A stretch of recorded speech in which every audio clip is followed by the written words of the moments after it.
What? Mara, what channel's the stream on? Yours! Hello. Hello. Sorry that I'm so late. I was having a very good discussion and looking for articles and found some articles to go over and bookmarked a couple of things that we can talk about, and I went and got myself a drink. I went and got myself a drink.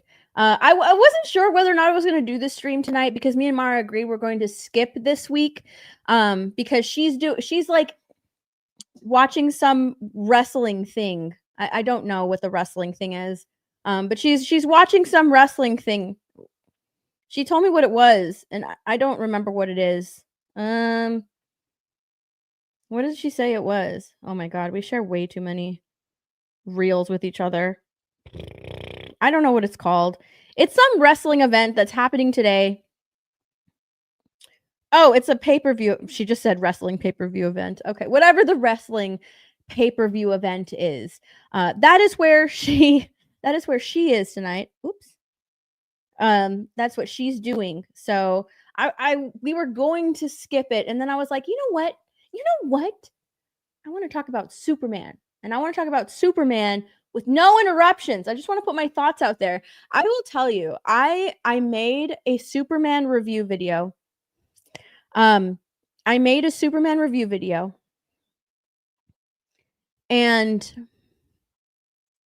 I had lipstick on my teeth like throughout the entire video. And I've actually done that during one of my Ironheart reviews. Like towards the end, there's like lipstick on my teeth because I left and came back. I took a break. But this was like the entire 50 minutes that I was talking. And I was just like, well, I guess I'll just redo it. But then I was like, nah, I don't want to redo it. I'll just edit it and put it out there. And then like all of this discourse started happening around Superman. And I was just like, I don't even want to review it. Like my head just hurts reading everything. But so I just want to talk about it. So that's what we're going to do. We're going to talk about Superman, and we're going to talk about a few other things as well, but mostly Superman. Who knows if I'll ever edit that whole thing and put it up. I might not. It might be too late. I don't know. Either way, Flashcast was a bloodbath. It was insane. The amount of people, we're not used to having that many people on Flashcast. Usually there's like maximum of 6 people, like 5-6 people. This was a lot of people, a lot of loud people, a lot of yelling, and it was pretty good, but at the same time I like couldn't get a word in. So now I'm just here to talk about Superman, and I'm going to debate the chat. Because a lot of people, it's like here's the thing with the Superman movie that really, really bugs me. People aren't leaving any room for nuance, right? They're not leaving any room for conversation. You either love the movie, right? Or you hate the movie. And whether or not you love it, you get labeled. So all I want was a good Superman movie, a good start to the new DC James Gunn era. Like that's what I was hoping for. That's what I wanted with this movie. I was going in hoping to love it. I wanted to love this movie. I wanted to be the one that came out of this movie saying like, "Oh my god, it was great. It was amazing." And for the most part, I walked out like that was a pretty good start. But this movie, it's like the more you think about it, because this is what happened. I bought my early screening tickets, right? I got my early screening ticket, the Amazon Prime ticket. It took me forever to get that ticket, by the way. But I got that ticket, and I accidentally purchased it for the wrong theater. I picked the theater that was even further away from me than my theater that I go to already is. So it's like, so I had a long drive and a long time to think about the movie. And so I was just like, the more you think about it, the more you really look and, get through those bright and shiny goggles, the bright and shiny illusions that James Gunn like to put in the movie. Once you get through that and really look at the story and look at the characters and look at the story that you gave us, the things that I was feeling when I was watching the movie, I was like, ooh, I didn't like that. Ooh, I didn't like that. Ooh, I didn't like that. I was asking myself why. Why did I leave the movie thinking it was fine? And then But then, like, when I'm watching the movie, why didn't I like the things that I liked when I was watching the movie? So it gave me time to think. And once I thought about the movie, I'm like, well, yeah, it's not very good. It's fine. People will like it. People will have some enjoyment in there. I think a lot of kids and girls will like it because of Crypto and James and David Corenswet. And the women will love the chemistry between David Corenswet and Rachel Brosnahan for sure. But if they're not kissing, they're like, it's just not there. The chemistry is just not there. When they were making out, it was there, and I was like, oh, let's go. I kind of like that. But when they were just talking, it was just like they were either yelling at each other or it was just nah. It was just bland. So yeah. So we're going to talk about all of that. But first we're going to talk about Elmo because we're going to talk about Elmo really quickly before we get into all of the Superman stuff. We're going to talk about Elmo because Elmo's Twitter account got hacked, y'all. And holy crap. Oh my goodness. I can't believe that. Like, once I noticed that his Twitter account got hacked, I guess they fixed it right away because I went to his Twitter and it was fixed when I went to his Twitter. But yeah, Elmo got hacked. Remember when Elmo put out that tweet and he's like, how is everybody? Is everyone okay? And then everybody on Twitter, like tons of people just started pouring their emotions out on Twitter, answering it. And it went like hyper viral, insanely viral because people were just like, no, we're not okay, Elmo. It was so funny. That was hilarious. Let's say hello. I'm going to say hello to you guys by myself because I am by myself. And I also grabbed myself a drink. All right. I grabbed myself a drink because I feel like I'm going to need it in order to get through everything that we're gonna talk about. Anthony Way. Hi, Anthony. Mr. Bentham, Psychotic Mongoose, Patrick, Mike, Capinova, Daniel.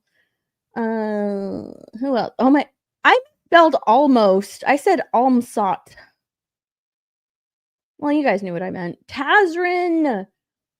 Connor, what's up, Connor? I've been loving your content. Thank you. I need to put out more content. I'll be real. I'll get on a roll and then I will stop, and I need to stop doing that. Wiley Dave. Hi, Wiley Dave. I got those packages, by the way. Me and Mara trying to figure out how I can get the gremlin to her because it is gigantic. She wasn't expecting it to be that big. That's what she said. She wasn't expecting it to be so huge. That's what she said. And yeah, we're trying to figure out how to get it to her. So, or I'm trying to figure out. Here's the thing. I accidentally opened it and now I can't get it back in the box. so I have to get a new box and sort of like repackage it. Yeah, I accidentally opened it. I didn't see This Is Mara's until after I had opened it. So, anyways, I love Stepson. I like my intro too. A drink. I got myself a drink. The all women's pay-per-view. Is that what the wrestling thing is tonight? Oh, it's it's all women's matches. Oh, okay. All women wrestling. It's called Evolution. Cool. Well, Mara is fully in support of that. That's what she's watching. Mike, I originally had no desire to see Superman, most because I don't think James Gunn is right for DC. But with reviews all over the place, I'm now curious to see how I respond to this movie. Go and see it. Like, I'm not trying to sway people either way, right? Like, I feel like the more people that support it, like the more the movie will make money, so that way we'll get more DC, which is what I want already. But they're already planning like Supergirl and then Clayface, seriously, but they're doing Clayface and then the Lantern show, and hopefully we'll get the Batman too. We'll see, but yeah, they already have stuff in the works. I just want another. Let's go Batman. Eventually, we will get to Batman, like the James Gunn Batman. I want to see what he does to that with that character. That's what I want to see. It's like The Last Jedi all over again. I don't know. I don't think it's like The Last Jedi all over again. Maybe. I feel like with our side of the internet, the majority of people didn't like The Last Jedi. But like if I'm only looking at our side of the internet, even our side of the internet is split on this movie. What's up, Malty Madly? How you doing? How you doing? Mr. Dro. It's a mid movie. Didn't like a fair number of scenes. Yeah. So you loved it. No. What's up? What's up, Spooky? Mike Hill for $5. People lying to themselves that Superman made more than Man of Steel. Today the talk on the internet is all about inflation. Everybody knows all about inflation. That's the talk of the internet today. Inflation. That's all I see everywhere today. Sesame Street Elmo? Yeah, Sesame Street Elmo. I've noticed women seem to be loving this movie. It's clear from the marketing this movie was made for the cat mom generation of ladies and not men. Women are loving this movie. I think I'm in the minority with so many things that I'm seeing wrong about this movie. I'm definitely, as far as girls go, I'm in the minority. I don't like this movie as much as a lot of the girls do. And I don't know why that is. There's more things that they are forgiving than I'm not forgiving about. So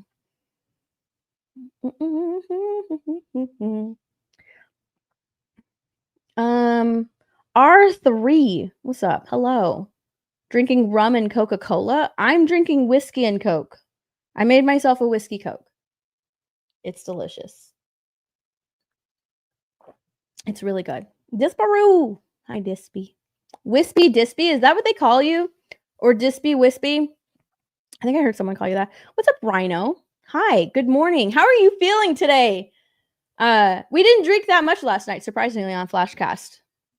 So Flashcast was so much fun. It felt like I was watching the Superman movie. I'm not gonna lie. With all of those people talking over each other, my brain and my eyes were just like everywhere. I was just like, oh my God, I can't follow what everybody is saying, especially since I don't wear earbuds. I don't wear earbuds when I stream with people. So I'm just taking it in through my speakers and I'm just like, oh my God, I can't focus as well as if I was wearing earbuds. So I was just like, it's going everywhere. It's going off. Yeah. It was fun, but it was definitely loud.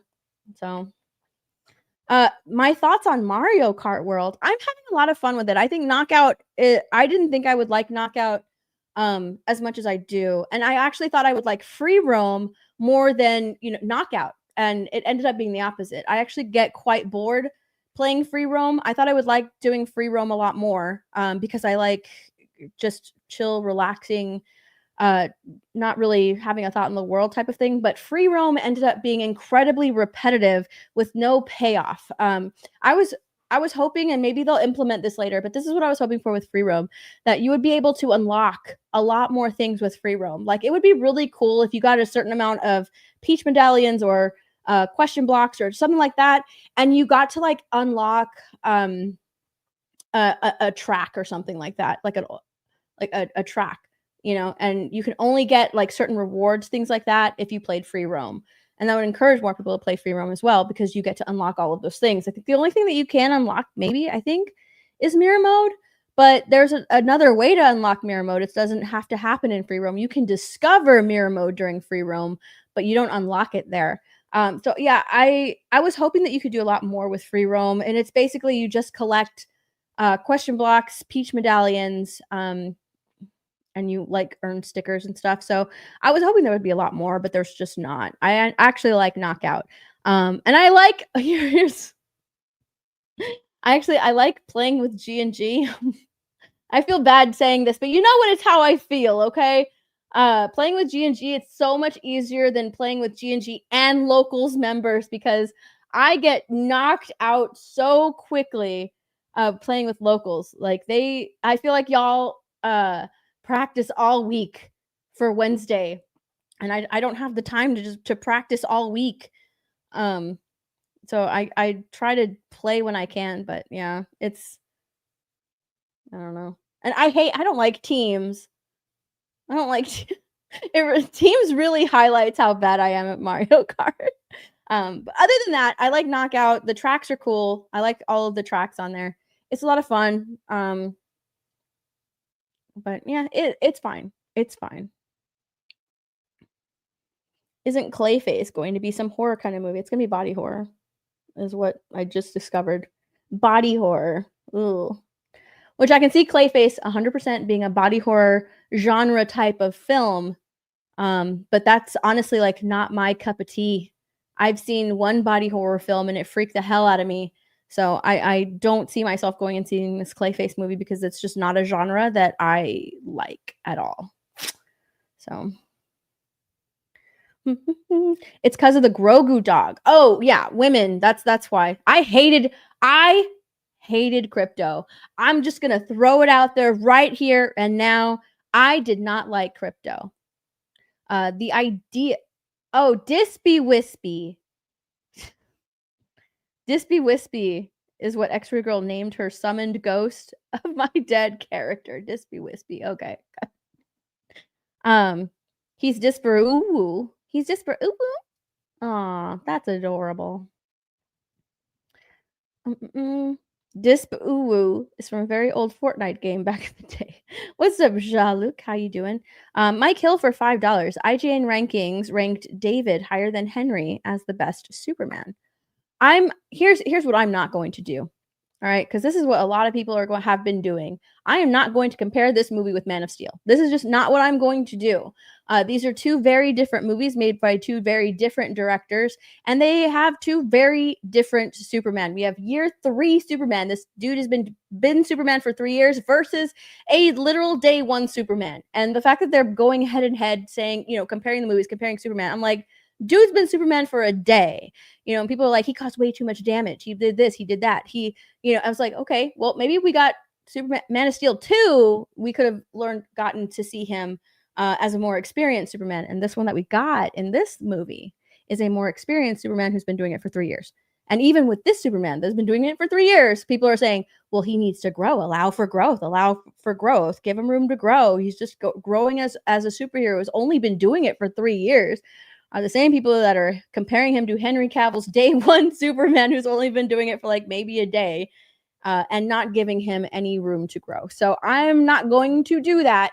I'm not going to compare these two Supermans. I'm going to take this one movie as it is on its own. Yes, I hated the dog. I did not like the dog. I didn't think we were going to have as much time with the dog as we actually did. I think that the dog ruined a lot of things in the movie. I think that it ruined a lot of things in the movie. Hail Meek. Is Mike in the chat? I didn't see Mike in the chat. Mike Nosser, $5. If David's Superman and Henry Superman switched universes, how would that go? I don't know. Knockout is a good time, yeah.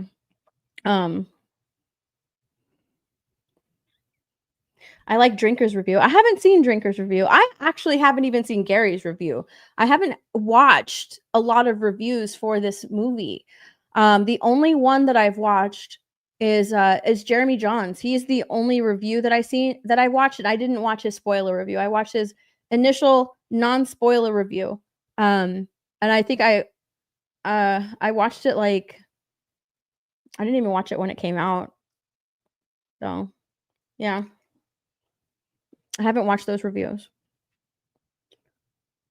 All right, let's talk about Elmo really quickly. Is that a Knight Rider hat? What is Knight Rider? It's a Meta PC hat. Knight Rider. KNI.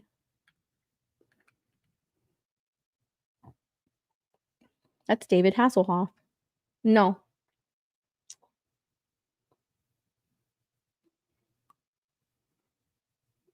You don't know Knight Rider? I don't know Knight Rider. Am I supposed to know Knight Rider?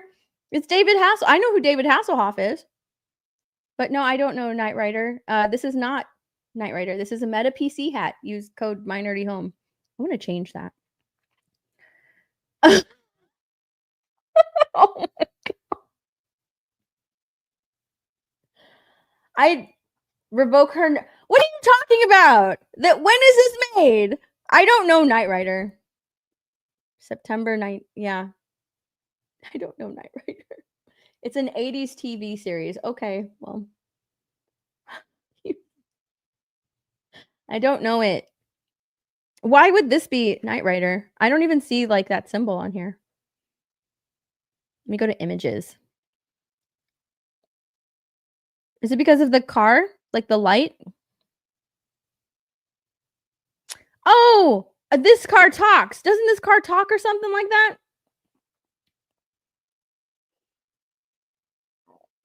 There's a newer Knight Rider series. I didn't know that either. Have you seen Close Encounters of the Third Kind? Yes, I have. I actually love that movie. Although it did scare me a little bit when I was younger, when I first saw it.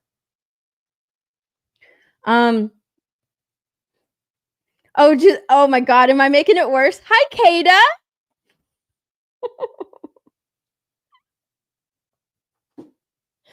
What, Kada, do you know what Knight Rider is? Yes, the car talks. Oh, there you go.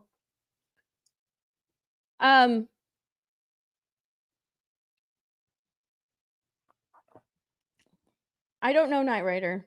Good thing Mara isn't here. Mara probably would have gotten mad at me, yes. The car talks. Yeah, I know the car talks. I think the car talks. The car talks. Yes. The car talks. Oops. Yeah, I don't know Knight Rider. Anyways, we're going to talk about Elmo. Let's talk about Elmo. We're going to talk about Elmo really quickly before we get into Superman. Because I saw this and I thought it was so funny. Elmo's account got hacked. Look at this. Elmo got hacked. Adorable little Elmo. Doesn't want anything to happen to anybody. Adorable, sweet little Elmo who hates The Rock. Whose Rock does he hate? He hates The Rock. He's got personal beef with The Rock. Yeah, he got hacked. Look at this. Look, I don't even keep this up. Release the files, Donald Trump. Oh my god, I can't have this up for a very long time. But Elmo got hacked. I can't even. Oh my, yeah, someone hacked Elmo's official account. Release the file. They're talking about the Epstein files. I can't show any of this. Listen, I didn't read what he wrote before I pulled it up. Okay, I just knew that he got hacked, and I was just like, oh, this looks fine. I can totally show this. Hopefully, I didn't have that up for a very long time. I can't believe they didn't I don't know. I can't believe they didn't edit that before they just put it up there. Who did it? I don't know, but if you go to Elmo's account now, I don't even think it was up for a very long time. Because if you go to his account now, someone on Twitter said Elmo got hacked by the spirit of Adolf Hitler. Oh my god. Look at this. Elmo just noticing things, Tucker. Do you notice things like Elmo? Holy shit. But yeah, if you go to Elmo's account now, it's fine. Everything's fine. And the first thing that is here says Happy Gotcha Day. Happy Gotcha Day. But it's fine. Oh, look, there's David Cornsweet. She flies, by the way. After this whole thing with Elmo, Rachel Brosnahan flies out of the scene. She has real life superpowers.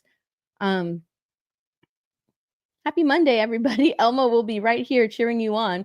And then his account got hacked. That was so funny when I saw that. But I was hoping that it was still up there. It is not. They were able to get 1, 2, 3, 4, like 5 tweets out, possibly 6. Oh my god! Whoa!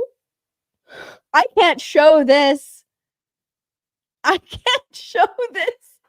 He was also replying to people.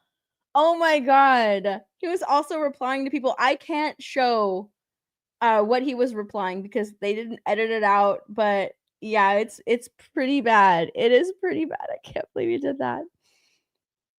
Someone put this.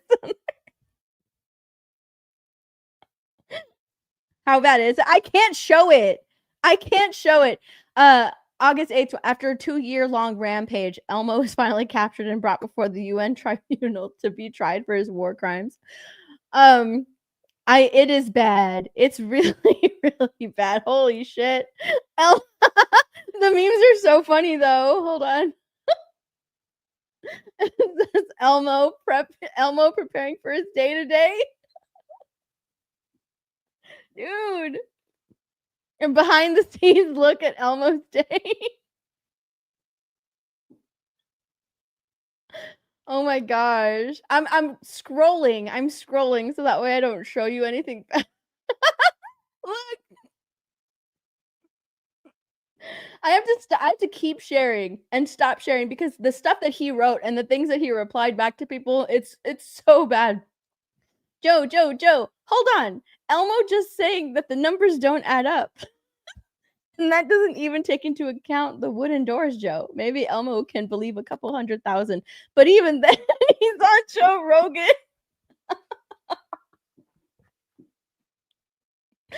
Oh my goodness. Another Joe Rogan one. Hold on. 109 countries, Joe. Elmo not shitting you. Dude, this is so fun. Oh yeah, I'm glad I stopped sharing because right underneath that is just all of his tweets. Everybody's just holy crap. This is insane. I can't show any of this. I can't show any of this. Oh my goodness.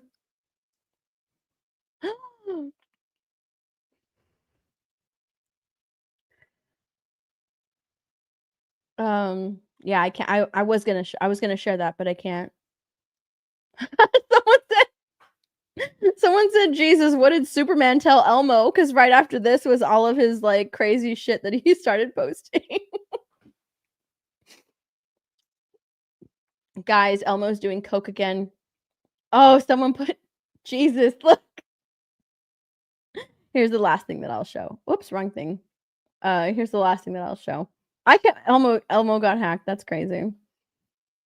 To be fair though, at least Elmo knows what Knight Rider is. Whatever. Whatever, Disparu. Elmo doesn't understand what's wrong. Elmo was just reading mainstream Democrat talking points online.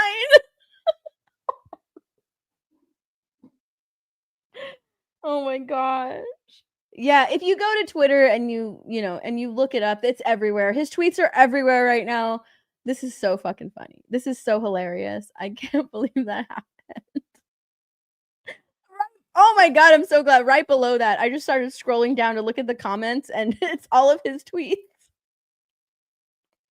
I can't show you his tweets because they're just that bad. And what's crazy is that nobody's like nobody's like editing them. They're just showing them right there.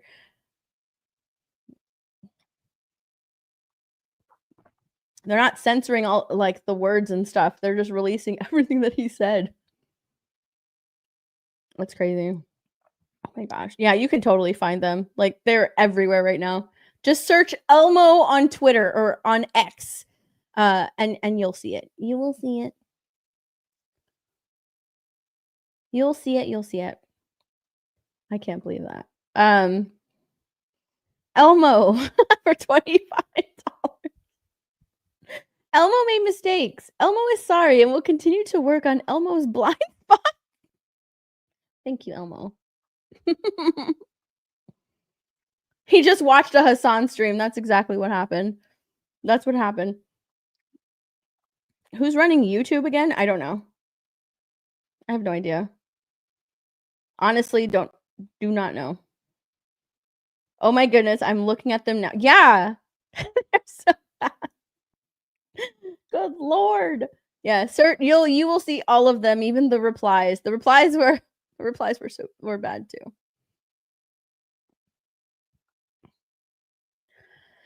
Okay, let's see. Why do I have a Thunderbolts thing pulled up?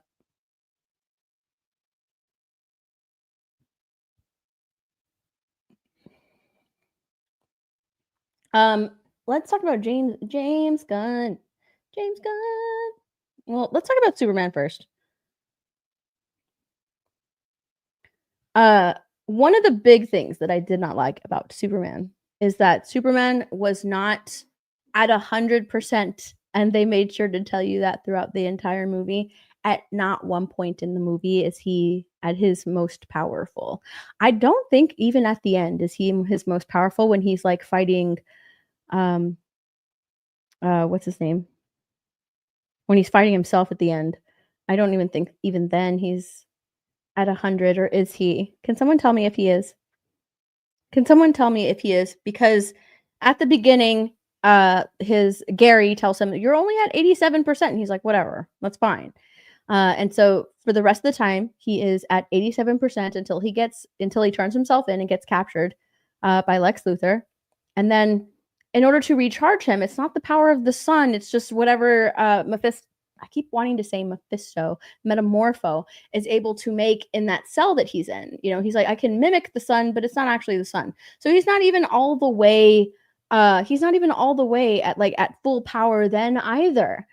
And then he has to go and rest at his parents' house. And when he leaves, I think that there's like this line that says like, you know, you're not at your strength yet, at full strength yet. So I don't even think in this movie that we see him at 100% in this movie. But that's okay. That's okay because James Gunn wanted it that way. I want to go through this article really quickly.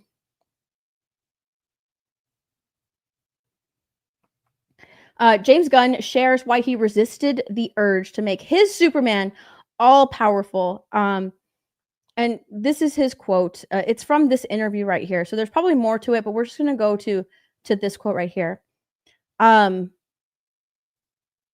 We deal with, you know, he's strong, but he's not as strong as he was. He can't punch through a planet like sometimes he gets to be that strong. I don't want him to be that strong. Yeah, this is a difficult thing with Superman fans. Most people, when they say, why do they like Batman more than Superman? It's because Superman is just too powerful. There's no stakes. But a lot of Superman fans, not most, but a lot, like the fact that he can beat up God. I've never once thought that or liked that about Superman. Not once. And I'm a huge DC fan. I've never once talked about this whole God thing. Or the fact that he could beat up God. Like never, not once has that crossed my mind, or did I like that about Superman? They want the most powerful being in the universe. Not only is that hard, not only is it hard to have stakes in a universe where he is the most powerful, it's also difficult to make other heroes mean anything at all. So yeah, that I feel like that's why we didn't see him at 100 in this movie. Because he doesn't want him to be all powerful. In this movie, James Gunn wants Superman to appear human. And I don't like that. I don't want Superman. The whole theme of it is that the humanity is a part of you, and you know that's what should be treasured. That's what's most important of all is your humanity, of what makes you human. And Superman isn't human. Yes, he was raised by two human parents, but he is not human. He is Kryptonian. Okay, he is a Kryptonian alien. I don't think that Superman he's always embraced his humanity. It's why he protects humanity. But this whole movie is about other people embracing like the humanity within him. But I just don't like that, right? I do not like that. Because Superman is an ideal. It's something that you look up to. You're never going to achieve the greatness of Superman. You're never going to achieve that because he's an alien. But you can look up to him. You can strive to be the best that you can be as a human, and that's what I like with Superman. He's an ideal. He's a Boy Scout. He's the kindest hero that there is, and that's great. It's something that you can strive to be, but like we're never going to achieve that because he is an alien, right? And the fact that he's just focusing on that strength and sort of like not making him as strong, because he wants him to appear human, to make him more relatable. I don't like that. Like, you can look up to Superman. That's what makes him relatable. It's something that you can look up to him, and that's what I love about Superman. It's not just about his strength. It's about his resilience, and everybody can look up to that. I feel like it's funny because, oh my gosh, I mentioned this last night.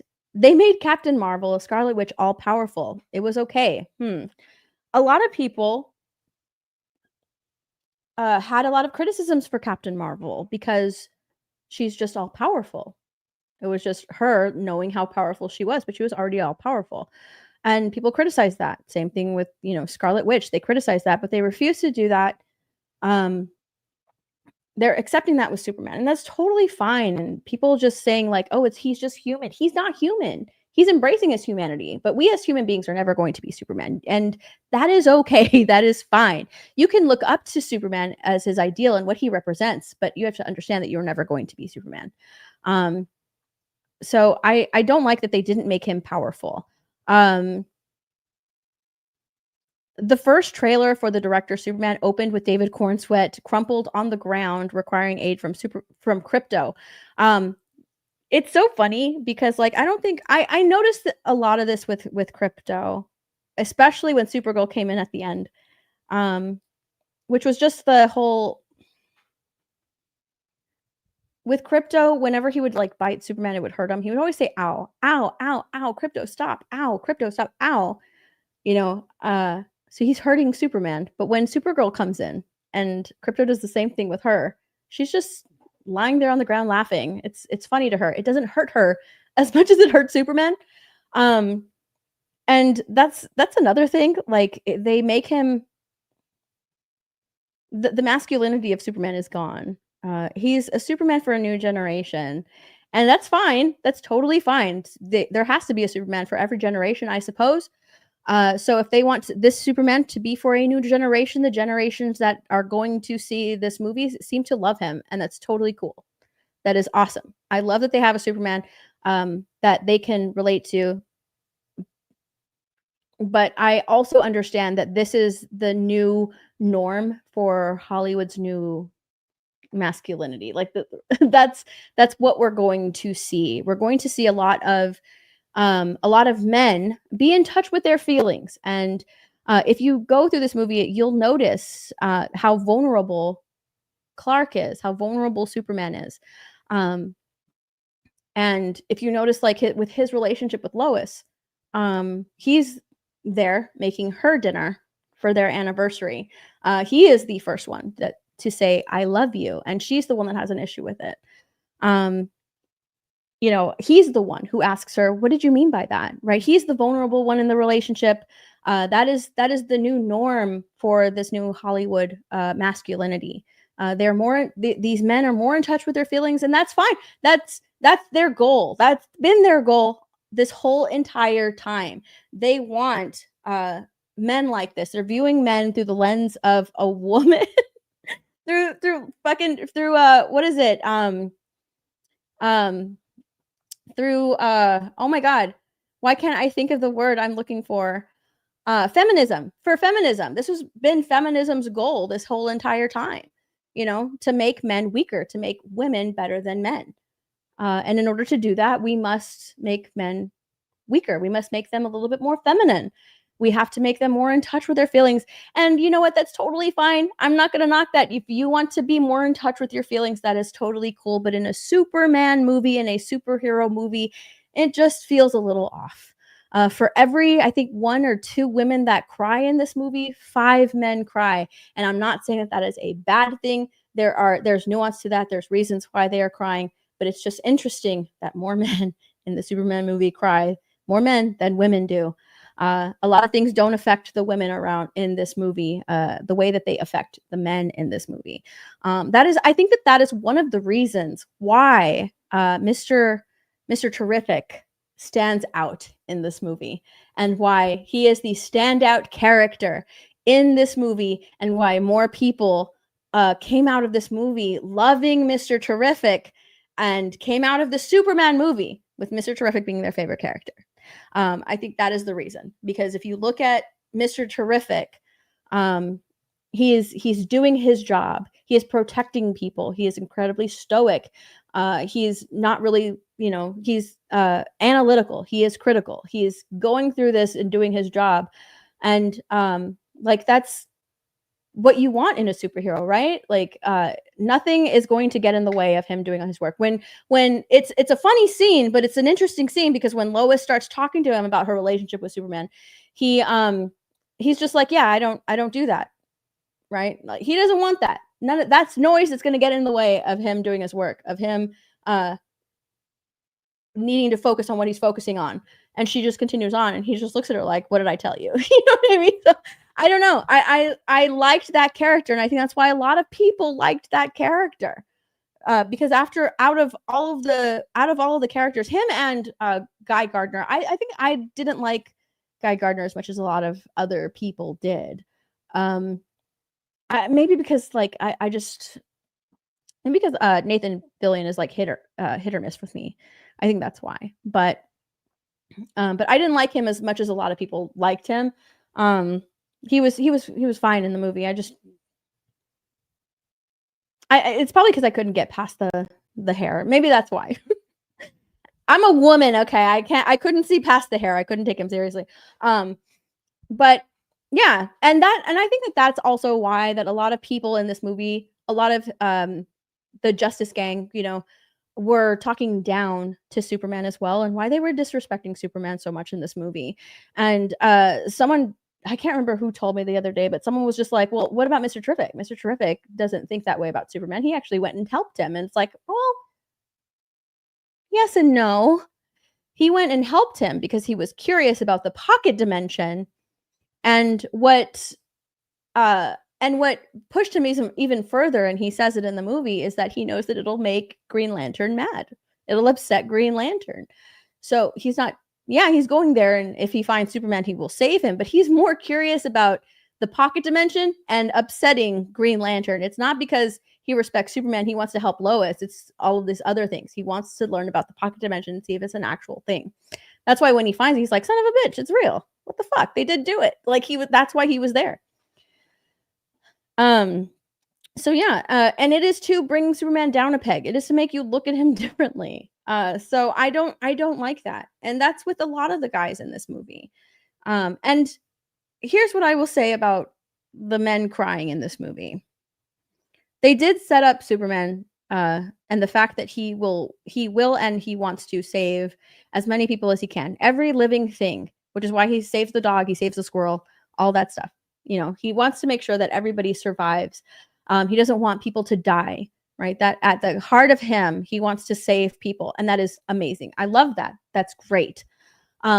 Which is why when they bring that random food vendor in to the pocket dimension when he's captured, that's why he cries. He's just like, no, because he can't do anything about it. He is helpless in that moment. He has failed to save someone. And so that really affects him, and he cries. Now, he doesn't sob like Metamorpho does. And I was just like, what the hell? Why is Metamorpho crying? And the reaction that Superman has to Metamorpho crying, the reaction my theater had to Metamorpho crying was very interesting, because Metamorpho cries and Superman kind of turns over to look at him as if why are you crying? And when he did that, my theater, some of the people in my theater laughed because they thought it was a joke, because there's been so many jokes up until now. They thought it was a joke that he was crying. They didn't understand that he's actually having a genuine reaction. But the fact that Metamorpho started sobbing, I was just like, why is he sobbing? He shouldn't care, because he is there for his son. He is there to help keep Superman imprisoned. in order to protect his son. His son should be the reason why he stops the kryptonite. Superman should talk to him a little bit more and tell him, like, I will save your son. His son should be his sole motivation. He shouldn't be crying this random person that he has no idea who he is. Like, he's sobbing over this person. That just did not make any sense to me. I didn't understand. Why are you sobbing over this man? Your sole focus is to be your son, who you can see. And if you want Superman to help you get to your son, then it shouldn't take some random person dying in order to, like, give you that motivation. That was just so random. That reaction was so random. So yeah, I was just like, okay, well, it's just another dude crying. Fine. Pa Kent crying. I know a lot of people, said, like, well, you just don't understand. This is a father. He's crying for his son. He thought that he was dead. He thought that he was going to die. They didn't know this. Here's my issue with that. Leading up to that point where Pa Kent cries, there should have been something leading up to it. And that one thing leading up to it should have been Ma Kent. All right. Ma Kent should have had a reaction, right? When she calls Clark at the beginning of the movie, she should have been worried about Clark, because they know, he wrote a whole article about it. They know that Superman almost died, right? He lost his first battle ever. They established that at the very beginning. So when Ma Kent calls him in the retarded way that she is talking into the phone, she should have been more worried about him. Instead, they're just like, we just saw your article in the paper. Well done. And then the dad's just like, send him my love. Oh, Pa sends you his love. Like that's it, right? It should have been like, Clark, are you okay? We saw everything that happened. She should have had more. There should have been more concern, right? The tears should have come through that. There should have been more concern, because after the pocket dimension, when they bring him home, they have no idea what he had been through. They knew that he had lost his first fight. And so the concern should have started there, right? With that first phone call. It should have started there. The concern should have started right then and there with that very first phone call. But it had to be funny. Oh, hello, we're just a couple of hicks calling our son, right? We don't know how to use a phone. It's so adorable. But no, that's where their concern should have started, because that would have led to even more concern. And having Ma Kent be concerned about her son would have made sense, right? It would have made sense. A lot of moms are worried about their kids. And so he should have been like, he's going to be okay. But then, like, it showed a shot of concern, right? But he doesn't quite show it. And then when they actually bring them, Ma Kent should have been like, oh my goodness, my son, like, really emotional. And you should have seen, like, he's going to be okay. He's going to be okay. And he's sort of like hiding his, the way he feels about it. Right. And it does. And when it finally gets to him talking to Clark, and he tells him how proud of him he is, and he finally, like, gets it out. He finally gets out what he's been holding in or whatever, and he cries a little bit. I think that would have hit harder than him just being a blubbering idiot. Not an idiot, but just a blubbering mess the whole time, to the point where he does it so much that they have a special name for him. It would have hit harder if they would have saved that reaction from the dad. Because I think that, like, with the dad, it takes a lot for your dad to show any emotion. You must have extreme concern, in order for them to show anything to their kids. Like, that's how it was with my dad. That's how my brothers are with their kids. So, like, I think that it would have hit even harder. He could still show emotion, just let it hit harder. With this, it's just like he's just a blubbering mess. He cries all the time because he's got a nickname. They have a nickname for him, and I can't remember what that nickname was, whatever the nickname was. But they have a nickname for him because he's just a blubbering mess the entire time. It would have hit harder. That emotion coming out of him would have hit harder had they set it up and paid it off. But they didn't. They set them up as a couple of hicks who don't know how to use a telephone, and he's just like, okay, my son just lost a battle and we read a newspaper article about it, but send him my love. Not a concern in the world. They don't have any concern, right? They're just like, we read your article. It's so great. It would have hit harder if there was concern from the mom And the dad is like, it'll be, the dad said something. And then the mom is totally concerned about it when they come, and he's like, he's gonna be okay, Martha, it's gonna be fine. Right? He's gonna be fine. And then when he's having that emotional moment with his son on the bench, on the front porch, and then he tells him how proud he is. Imagine, like, it would have hit a lot. It would have hit so much more. It would have hit a lot better. But no, they had to make him weaker than Ma Kent. She had to make fun of it. I'm not saying that men can't show emotions, but there's just a certain way of writing it that makes it better than what they did there. A lot of people are like getting mad because I put that on Twitter. I was just like, a lot of men cry, and it's not the fact that they're crying, it's how people are reacting around them when they're crying. It's establishing that Pa Kent is just a blubbering mess all the time. He cries all the time to the point where they just make fun of it. So why should I care? I mean, not why should I care, but why should it affect me so much that he's like, talking to his son and he's crying? Like, apparently he does it all the time. Who else cried? Oh, the guy on the what is his name? The one on Mr. Terrific's ship. Who, I don't have a seat. I don't have a seat. Where's my seat? And he's like weeping the entire time. How do people around him react to that? They're looking at him like, what the fuck is wrong with you? What is wrong? It's played off for a joke, but it's just another way of making another man in the movie look weak. Lex Luthor crying. When I was watching it in the trailer, I was just like, oh shit, something happened, right? Okay, Lex Luthor's crying. It must be something terrible. But Lex Luthor crying because, things didn't go my way. I'm so upset about it. And now I'm going to cry like an adult man-child. I was like, are you fucking kidding me? Really? I guess it would hit for some people. With me, it just didn't hit.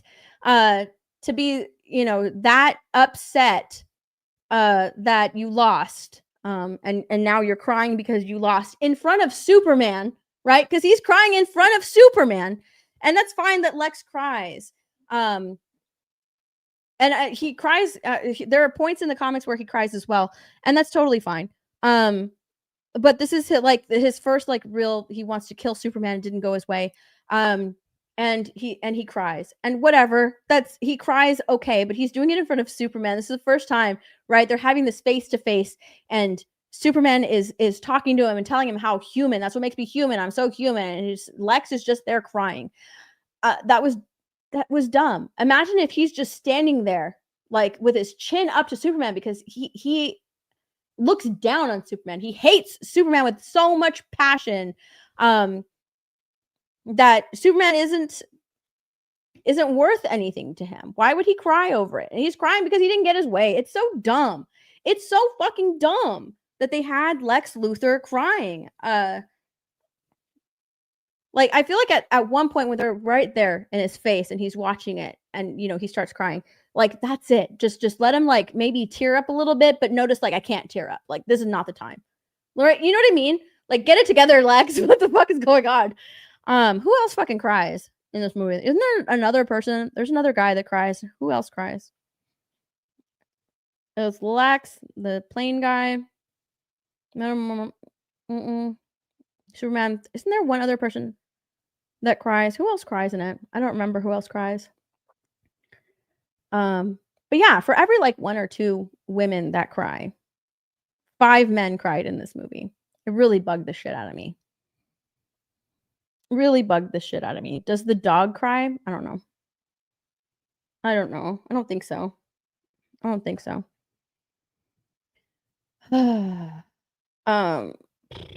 Feel free to disagree with me in the chat as well, because I'm just going through things right now that I didn't like about the movie. Jason Webster for Toe. Hi, Steph. Looking very lovely. Thank you. Mike Hill for 5. Eve wasn't like Lois. She was more like a desperate. She was more the desperate trying to get Jimmy. I think wasn't Eve. Eve is, I think, the only person or only woman who cries. Someone said that Ma Kent cries as well, but I watched the movie 3 times. I don't remember her crying. I remember her being concerned, but I don't remember her crying. She might have, and it just didn't like hit, her crying. But yeah, Eve is the only one that cried. And it was because she was so done with Lex's shit. And this is the overcorrection of what people consider just regular masculinity, regular men with their regular upbringing and their biological way of doing things. A regular man is a toxic man, right? They have to be a modern man, a more in tune with your emotions man, in order to be the modern masculinity, right? Because everything that makes you a man is toxic. So this is their overcorrection of, or not overcorrection, but this is the way of correcting that, and making them more modern masculinity, which is a little bit more feminine, more in tune with your emotions. And they've been slowly doing that in Hollywood. I mean, we saw that in Daredevil with fucking Kingpin going to those therapy sessions, right? We had to bring him down a peg and make him more emotional in this movie, or in that television show. And he's going to therapy. Like, it was so dumb, but that's what they've been doing. It's a way of getting men more in touch with their emotions, being more emotional, and the women are the ones that are more apprehensive when it comes to relationships. They don't need a relationship. It's just there just in case. Like, it's so dumb. They don't need that. Their career is more important. So yeah, they've been doing. It's more. What's the word I'm looking for? It's more. Oh my god, I forgot the word again. I used the word earlier today. It's more of the feminism, like the feminism movement, right? Career is more important. It's not important to be in a relationship. It's not important to be a wife and have children and raise kids. That's not what's important. And don't show your emotions, right? Like, you have to be more like a man. That's the feminism push. And you can see that, and it's apparent in this movie. People are just overlooking it, but I see it, and I'm just like, I don't like it. Mr. Scott for $5. At this point, I feel like these directors are hired for the sole purpose to destroy the properties we love. There's no other explanation for it. Well, I got Kara. Hi, Kara. I was disappointed. Yeah. I'm like 50-50 on the movie, because there are parts that I like. I like the brightness. I like Metropolis. I like the setting. I like the actors.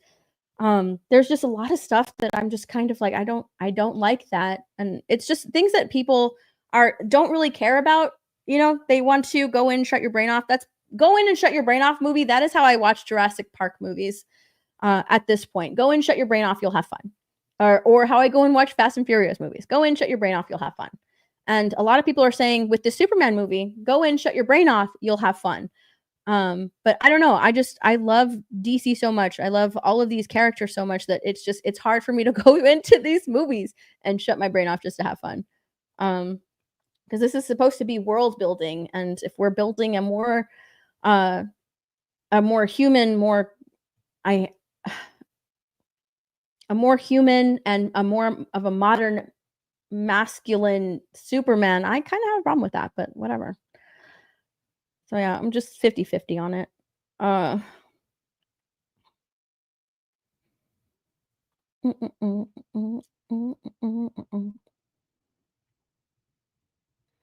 Three times, you poor soul. Well, once was at the Amazon thing, right? That's where I first watched it. And then I watched it a couple more times, like sitting in this chair. But I don't know how I watched that. It was just like this special copy that I got. I don't know how I watched that. I'm not sure. So they had the opportunity to use Bizarro, but they made him Ultraman instead. Yeah, they did. And it wasn't a surprise. I think a lot of people were surprised that I remember Beardo. Beardo was just like, I think Ultraman's going to be Henry Cavill. It's like, no, it's not going to be Henry Cavill. Like, in the back of my mind, I knew it was going to be David Corenswet. He's going to play two different characters. It's going to be Ultraman. It just made more logical sense to me than Henry Cavill playing Ultraman. I don't know. But yeah, they made him Ultraman instead. And here's the problem that I have with Ultraman and the Engineer is the only person that Superman defeats in this movie without any help whatsoever, and I'm including Crypto in that help list, is the Engineer. The only person that he defeats on his own with zero help is a woman. That's it. He defeats the Engineer. And that was supposed to be like his big hero moment, right? Because he got all of those, what are they called? The stuff that they put into his mouth and all that shit that he pulls out of his mouth. That was supposed to be his big moment, the big thing that he did on his own. He's defeating them. It didn't even really make sense to me. I don't understand how that worked, but like whatever, fine. That is his big moment. Is he's blind, he can't see, he can't hear, can't breathe, and he flies up in the air. They can't keep up with him, so they attach onto him, and they didn't listen to Lex when Lex tells them like, you need to let go. He's protected and you guys aren't. And like that's how she's defeated, and she's not even really defeated because she's still alive. So, but that's the only person that he defeats on his own, is the Engineer.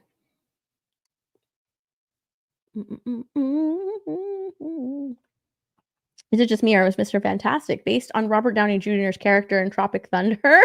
What? They tried to make him the most masculine, the most heroic, even more than Superman. I think Mr. Terrific was the most masculine out in this entire movie. I will say that, and that's probably why I liked his character.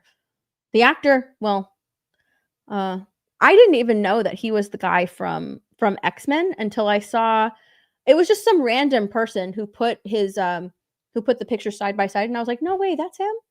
Oh, okay. But the actor I don't particularly like. But I thought that was actually kind of cool. And then they also put a picture of like the first class mutants, and they were like, who else should come to DC, because Nicholas Hoult is there because he's Beast, and Darwin is on there or whatever the actor's name is. I don't remember his name, but he played Darwin in the X-Men First Class movie, and they're like, who else should cross over to DC? But yeah.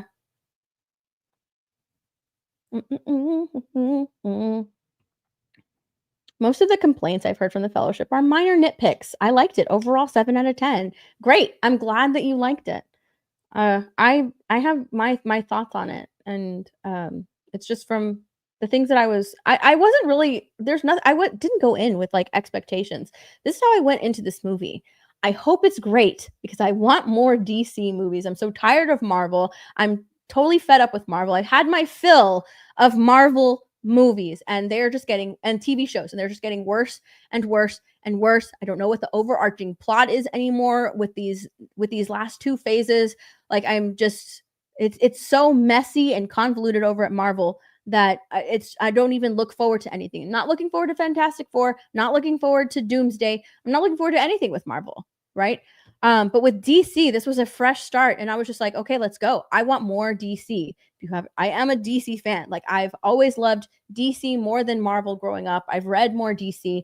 I have read very little Marvel because I only started reading them, I think, during phase 2 of Marvel. That's when I started reading some stories and collecting some Marvel comics. So like I was late with Marvel, but I've been a DC fan all my life. So I'm just like, I want more DC movies. So I'm hoping that this movie is great and it's successful, so it leads to even more down the line, because that is what I want to see.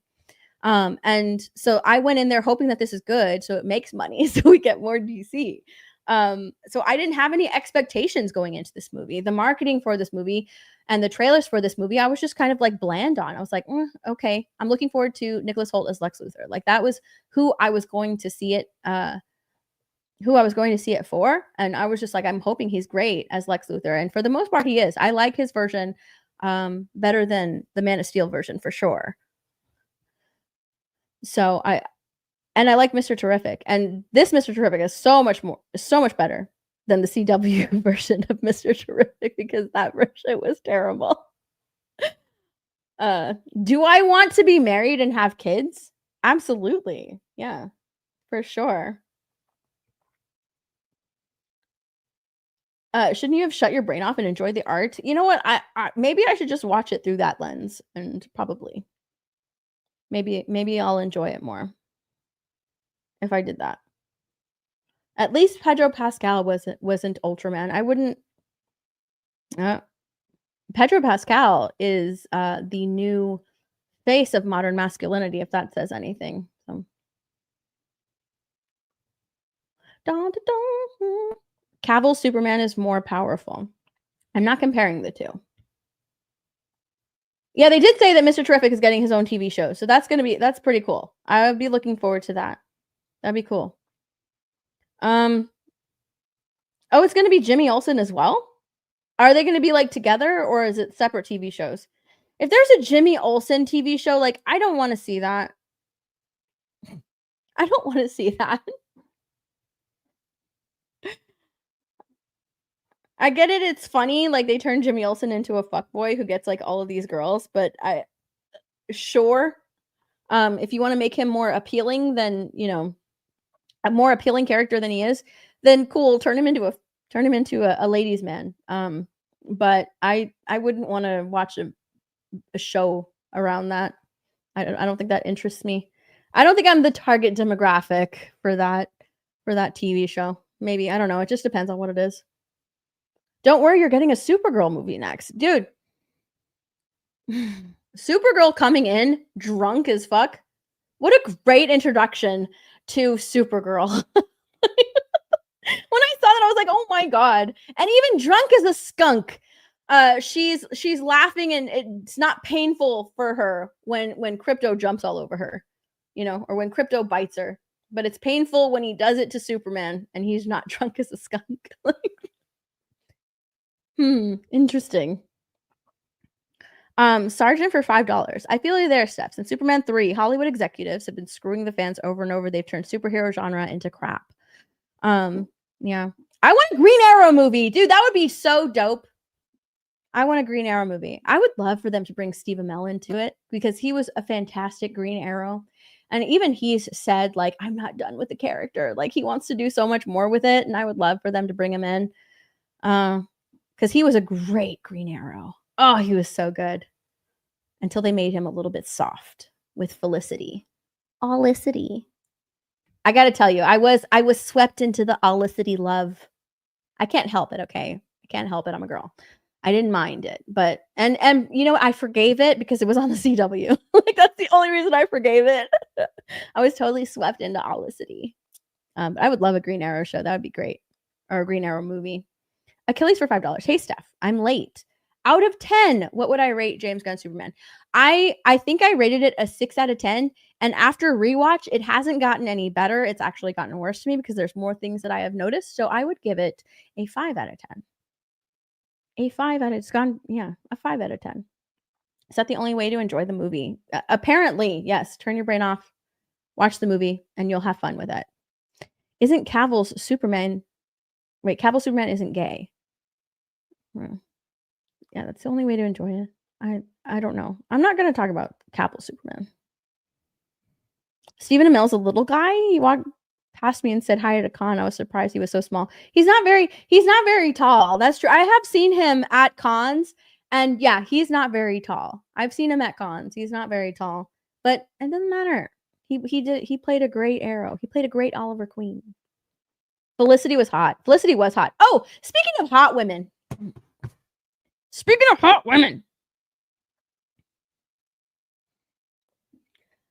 Let's talk about Lois Lane. We must talk about Lois Lane. That's a big point. Me criticizing her outfits in this movie. I'm a girl. I'm going to criticize what she's wearing. And last night, like them pulling up that photo of Lois Lane in the skirt, that one 30-second scene that she wore it, and it doesn't matter, that 30-second scene of her wearing that skirt forgives the entire movie of putting her in man shoes, to the point where when Superman at the very end carries her up and they're kissing and he's floating there and she's wearing those man shoes, that 30-second scene is supposed to forgive the fact that they put her in pants and man shoes the entire movie. And they're saying, oh, she's dressing for comfort. Like, that's how you dress and not. She wants to be taken seriously at work. So she's not there, to dress up. She's not there to please you. She's there to dress seriously. That's the only way that she can be taken as a serious reporter. Great job. That has been feminism's goal. All right. Women aren't here for the male gaze. That has been feminism's goal. All right. We're not here for you men. And in order for us to be taken seriously, we have to dress like, I don't want to say like men, but in pants. We have to wear pants and be revealing, pants and vests, and we will be taken seriously. When was she in a skirt? She was sitting down in a skirt for like 30 seconds. It was a very quick scene, an extremely quick scene. Blink and you'll miss it. And you know what? Even though Lex Luthor's girlfriend was dressed, in dresses and skirts, whatever, and that other girl at the office was had her boobs out, we don't see much of that girl at the office. And the other one is Lex Luthor's girlfriend. So he's going to have her in certain outfits. That doesn't count, right? I think that the best outfits that a Lois Lane has worn in a Superman movie is Amy Adams in Man of Steel. Everybody takes her seriously, and she is still in, skirts and more feminine professional clothing. Skirts, high heels, looks great. There's even one scene where she is wearing pants, but she's not pairing those pants with clunky man shoes. She's wearing really beautiful boots. So there is a way to dress a woman in movies where you don't have to have them look as if they just rolled out of bed and they don't brush their hair and they just, wear comfortable man shoes. It's, oh my gosh, what is that? Miss Congeniality? They're basically taking Gracie Hart's look from Miss Congeniality, and they're like, she's a serious woman. She wears man shoes. She wears pants, and she doesn't really care about the way she looks. So she doesn't really, wear much makeup. She doesn't do anything with her hair that's very special. And but that's because she's serious. That's the only way people will take her seriously. And yes, Cat Grant, yes. And to that I say there is a way to do it. And I think that Amy Adams in Man of Steel is a great example of I don't really necessarily like her as Lois Lane. However, they wrote her character as a reporter who is an investigative reporter, takes her job extremely seriously, and people take her seriously. And she still dresses in a way that is really pretty, very feminine. And the fact that they made this Lois Lane dress that way, and people are defending that. I'm just like, are you serious? Are you kidding me? You guys are defending this, saying, oh, she needs to be taken seriously. She's a serious reporter. This is how she's taken seriously. And in another movie, you're like, oh my gosh, like this is not appealing. They should dress these women in a certain way. They're covering them up all the time, and they're upset about other movies, but not this one, right? Not this one. In this one, she's a serious reporter, and she's not there for the male gaze. And that is feminists' goals, right? They want you. That's how they want you to think. They're just like, hey, she's not there for y'all. She's not there for the male gaze. So they've gotten you to where the mindset that they want you to be in. She needs to be taken seriously. And I'm glad that a lot of people are now defending that. They're defending the way she's dressed. That she's not there for you guys. She's not there for you guys. She's not there. She's there to be a serious journalist, and that's how you can take her seriously. And I think that that's ridiculous. It's so dumb. And that's why I have a problem with how she's dressed. That's why people will say, oh, women at my office dress that way. Okay. This is Metropolis. This is something different. Completely different. This is a character that somebody wrote. They can dress her however they want to dress her. This is a movie. Like, you can do that. I'm not looking at her footwear. I definitely was. Especially in the especially in that first trailer where they showed them kissing. My eyes went straight to her feet. That I couldn't help it. I look at what women wear. My eyes went straight to her feet, and I'm just like, if I cover their top halves, it looks like he's kissing a dude. If I cover it, he could be kissing a dude.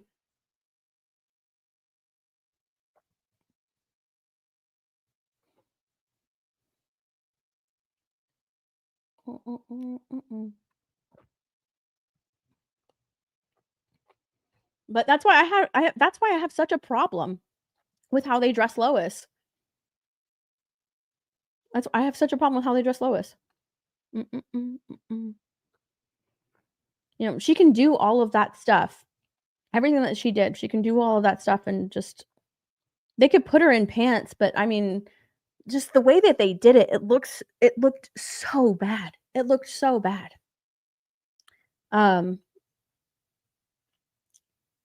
I didn't like it at all. I did not like it at all. And I knew why they dressed her like that. And people are defending that. Those are the reasons. They want her to be taken seriously, be a serious journalist. She's not there for the male gaze. She's serious. She takes her work serious. She doesn't care. Doesn't really, you know, she didn't even know that it was their 3-month anniversary. That's how serious she is. What is his name? Clark had to remind her. She doesn't know if she wants a relationship or not. She's not, what did she say? I'm not good at relationships because that's not a priority for her. Very much like modern women today. So stupid. I hate it. I hate it. And I hate that people are defending it. I can't see why people are defending it, but they are. And it's whatever. They're defending it. Totally fine. Just like Jeremy, she's not here to be easy on the eyes. That's very true.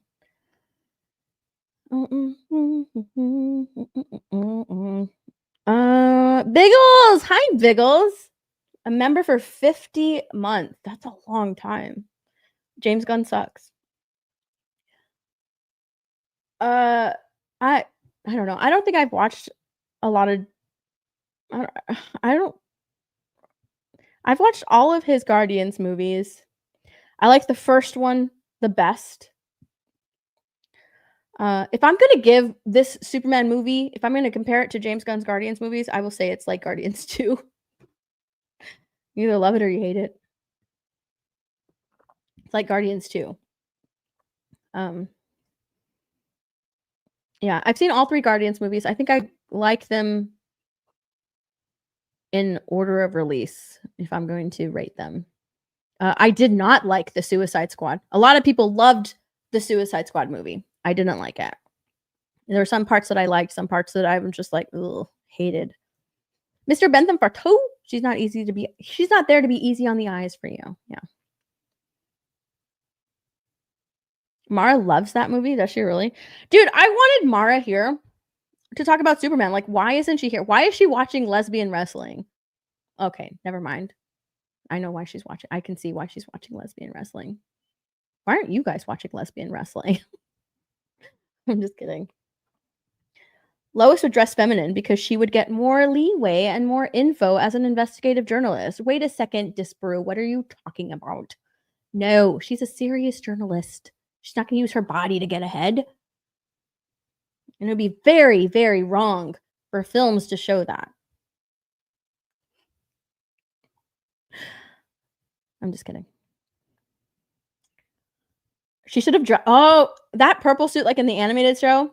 Yeah, I don't mind. Put her in dress suits. I don't mind it. Hold on. Let me pull up pictures of Lois and Man of Steel. Let me show you what I'm talking about. Because she still looked professional. They took her seriously, and she's still dressing really nicely. Lois Lane looked good in BBS. She did. Is Mara a lesbian? No, she's not a lesbian. No, Mara's not a lesbian. What did you mean by that, Steph? She's not a lesbian. No, I don't. Never mind. She's a fan of wrestling. She's not a lesbian. Oh my god. Mara! Mara! Mara! Mara! What? Mara, what channel's the stream on? Yours. You rampant slag. She's not a lesbian. She's not a lesbian. I can't believe. She's not even bi. Mara, no, she doesn't. Look what you started. I know. I'm sorry, Tazrin. That's my bad. She's a fan of wrestling. She's only lesbian on WWE Nights. She's a fan of that. What am I looking up again? Oh my gosh.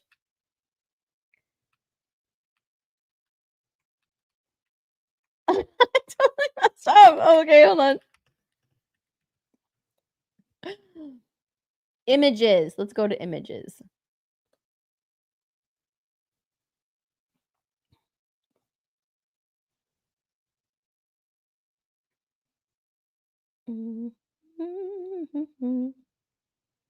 Let me share.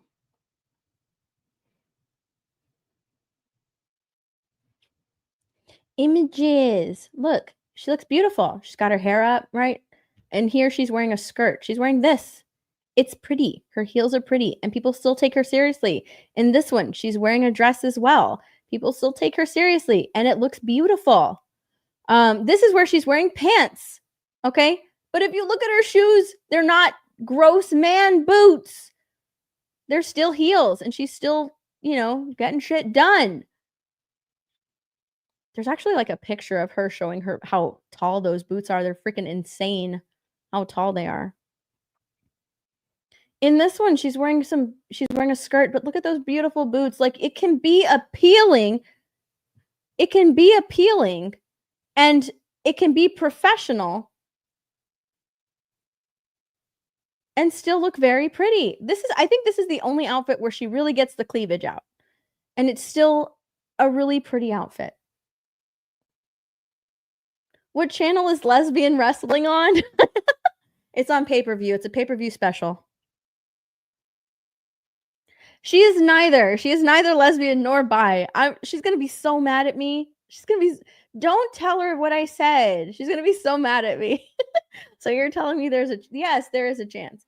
But anyways, like, she can still get shit done and dress nice, beautiful, and feminine, and not in clunky man shoes. Hold on. Let me show you what it looks. Hold on.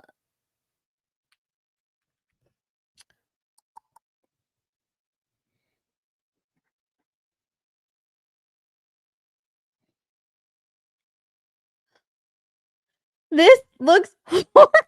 It looks so bad.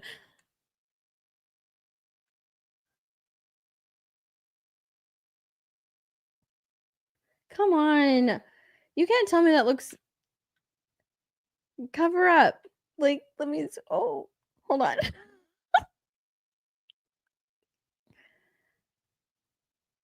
If I go like that, is he kissing a woman or a dude?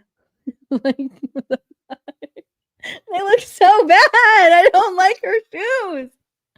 And yes, I'm going to criticize what she's wearing. I am a girl. I'm going to criticize this shit. It looks so bad. Oh, nice. No more likes. Let's keep it at 69. All right, we're gonna keep it at 69. He's kissing a construction worker. It must be Beardo based on the legs. Only women will notice shoes. That is very true. Only women will notice outfits. And if this movie, the marketing for this movie is aimed at women.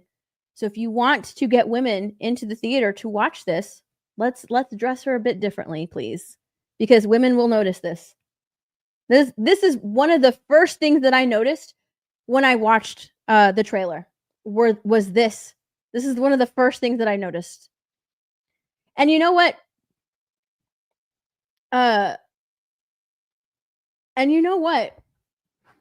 This is one of the first superhero movies where David Corenswet, or where the superhero leaves his shirt on. He is fully covered, right? Clark Kent in a suit, Superman outfit. He's on a farm and he's wearing his white shirt with something over it. There is no shirtless scene in this movie. There's no shirtless scene in this movie. So if you're going to deny us the shirtless scene, at the very least, we want to see some great outfits on our women, on the women. Something to look at, something to replicate. But no, Lois, the main girl, the main woman that we're with the entire movie, dresses like a lesbian. Dresses like a lesbian. Disbrew will notice. I bet Disbrew notices everything. He probably would notice.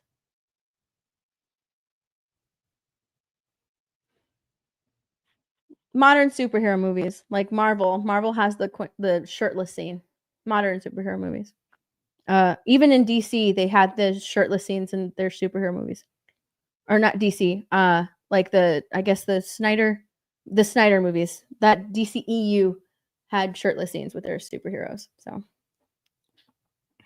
a lot of lesbians today, yeah. Disbrew probably does have that outfit, I think so.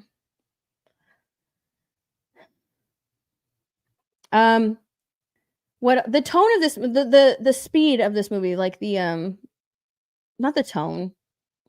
What is the movie's just such a mess. The movie's just such a mess.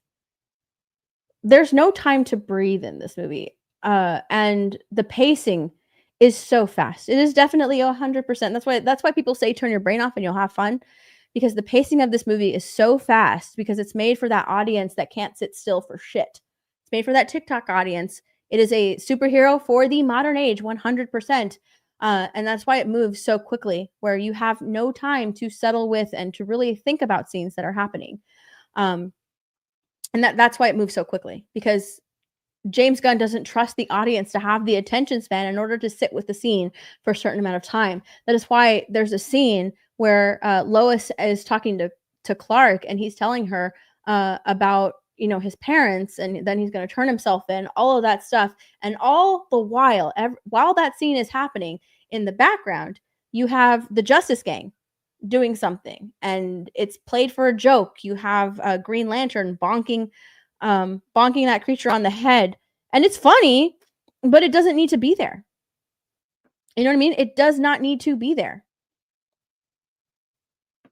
They can just have a quiet scene between the two and not have anything going on in the background. But James Gunn doesn't trust the audience, because he's making this movie for that audience, for that age bracket, and that age bracket just can't sit still through a movie, right? That's why they're cut so quickly.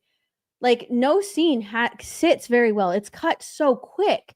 This happens, and then this happens, and then this happens, and then this happens, and then this happens, and this happens while this is happening, and then this happens, and then this person comes in, and then that happens while this is going on over here. We're going over here to this scene where this happens. It is so rushed. It's insane. It's crazy how fast paced this movie is. And I think that's why people like it, honestly, because there's no time to sit with anything, so you're not really feeling that impact of anything. That's why it's more forgiving, because you don't really sit and think about what's going on. It's just happening. That's it. It's just happening. So I had a problem with that. I had a problem with that pacing. And I was just like, I hate it. I hated it. I hated the pacing. I hated that we had that scene with Clark and with Lois, and shit was going on in the background. I was like, are you freaking kidding me? It's distracting me from what they're talking about. It's just distracting, and I didn't like it. But I'm able to sit through a movie and not get distracted, and that's probably why it irked me so much. The jokes in this movie, again, the jokes are played so that way you're aware that this movie is happening and you're having a reaction to this movie. That's why there's so many jokes. Like, the James Gunn jokes they're not funny. I don't know. I don't remember laughing in this movie at all. The audience around me, they were laughing at some points, not all of them. But I don't remember laughing in this movie at all. The jokes just didn't hit for me.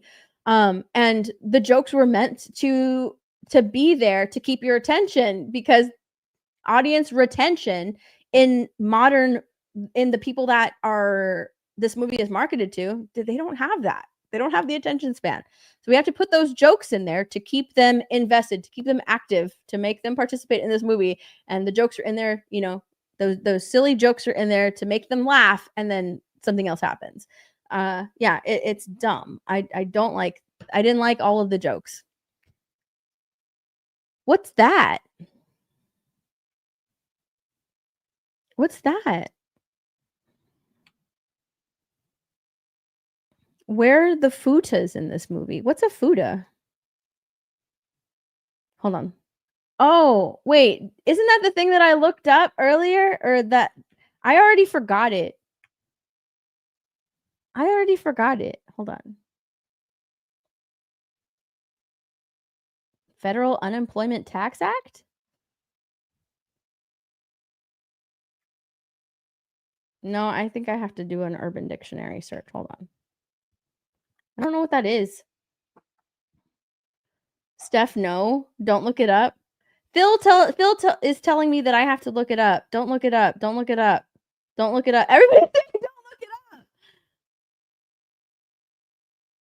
I'm tired of comedy in hero movies. It can be there, but it needs to be.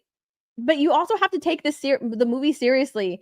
Phil, having all of this comedy, I don't take it seriously. But whatever. Don't. You just asked me about it. Balls or no balls? What? What the fuck? Steph, don't look it up. No.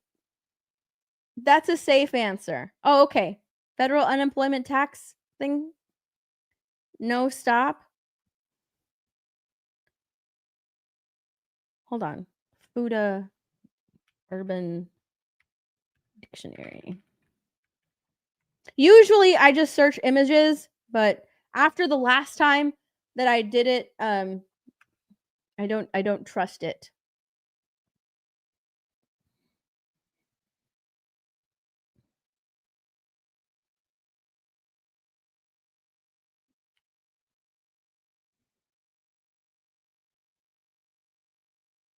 I still don't get it. A dick girl.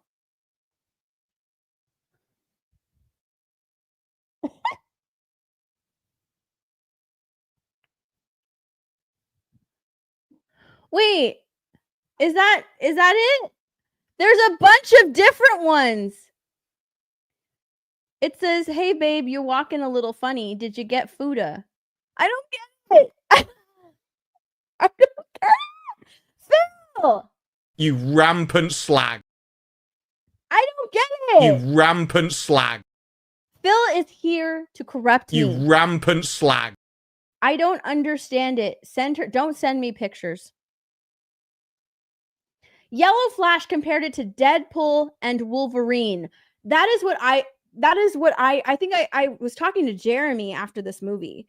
And I told him, like, you know, this reminds me of Deadpool and Wolverine. Like, you can go in and you can watch it and you can have fun with it, but when you really start to think about it, the plot is so just wonky and all over the place. And if anything, Deadpool and Wolverine is more entertaining than this new Superman movie.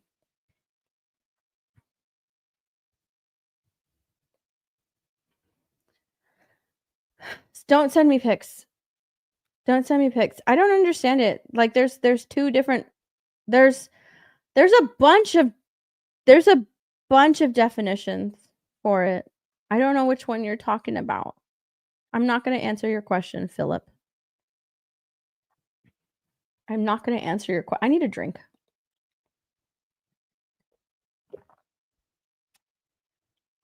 All right, pacing was off. The whole thing about the video, all right? The doc, I don't even want to say it doctored. It wasn't doctored, but Lex finding the video of his parents and it soothes him, right? Right off the bat, this is a more feminized Superman because he's listening and watching a video of his parents because it's soothing to him. It's good for his mental health, and it is good. It relaxes him, right? But right off the bat, this is gonna be a different superhero.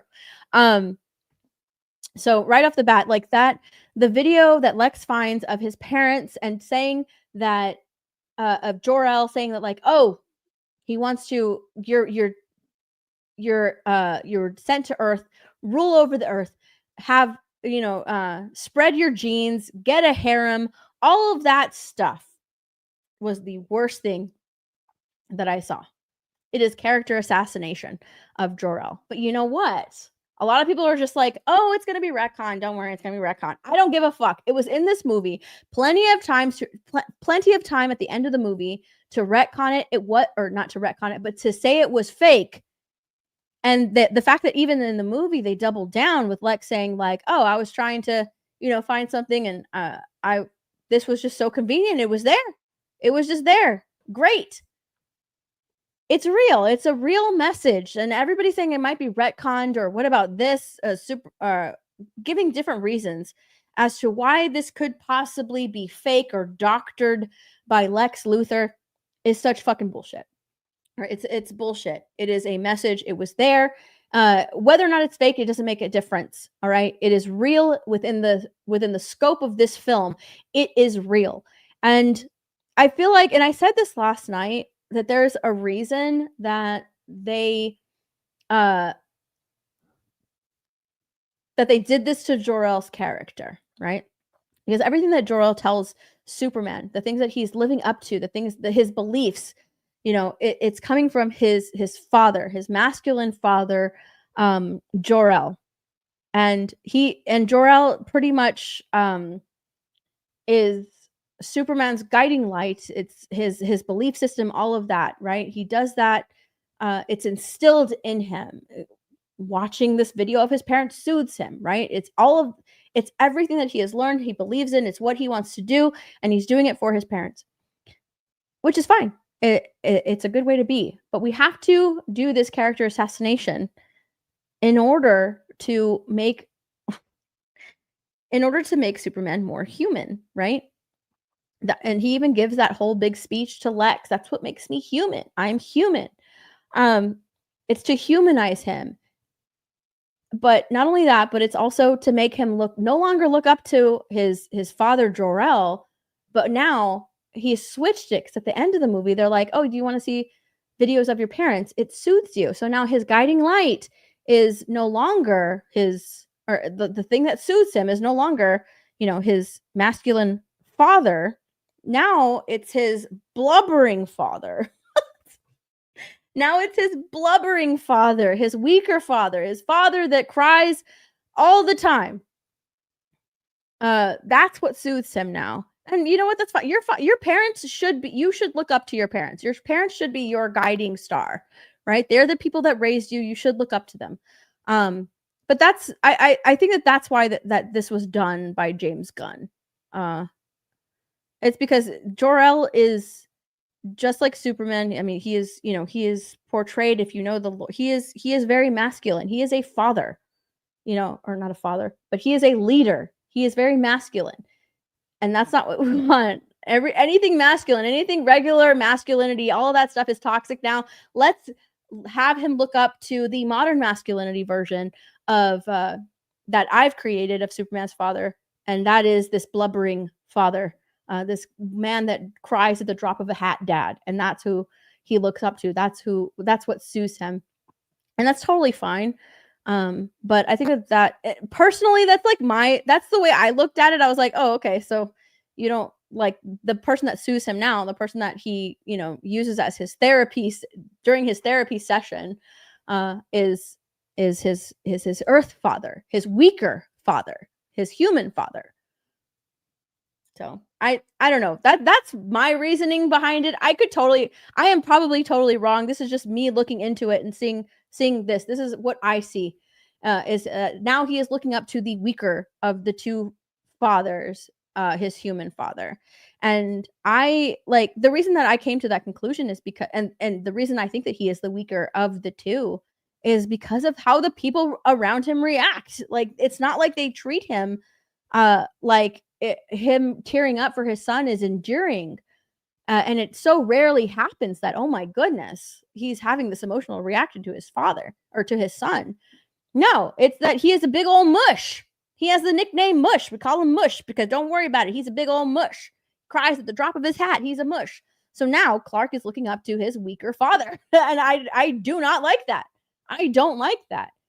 And I think that that's why they did that. And whether or not that gets retconned down the road, who the fuck cares? I don't care. But within this scope of this movie, it is not fake. It is real. And I feel like it was done in order for him to look up to the weaker man. The less toxic of the two. The modern man. And that's why you did it. Could be wrong, but whatever. He's not a scientist. Get out of it. If he's a scientist. So, oh my God. I don't even remember where I saw this, but someone said that his mom was a nurse. Wait. Wait a second. Nah, they're farmers. If she's a nurse and she doesn't know how to use a phone, I am very scared. The only time I saw my dad cry was when my grandma died. Yeah. That's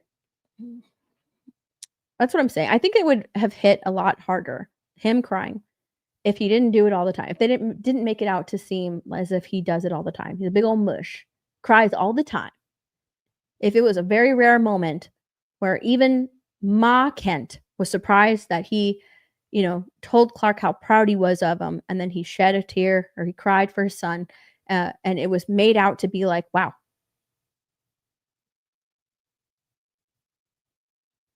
That's a very rare moment from this man. Then it would have played differently. In my opinion, I think it would have played differently.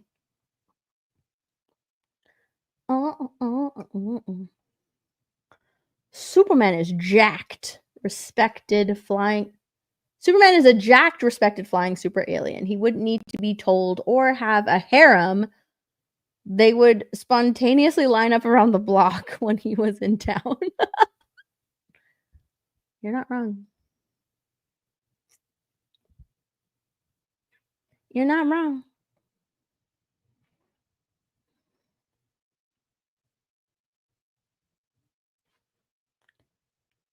Getting a harem and ruling is masculine. Make up your mind.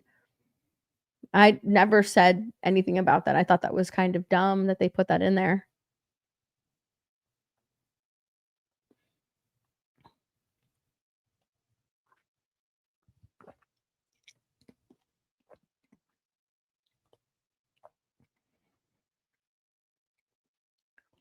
Mara doesn't like shirtless Hugh Jackman?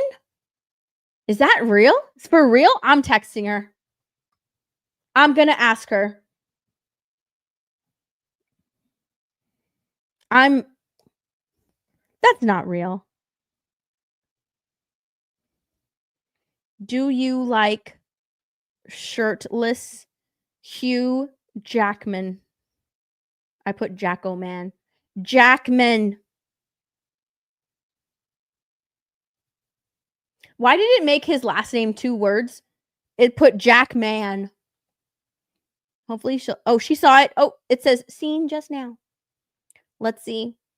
She's replying back. Let's see what she says. Hold on. Let me give her some time.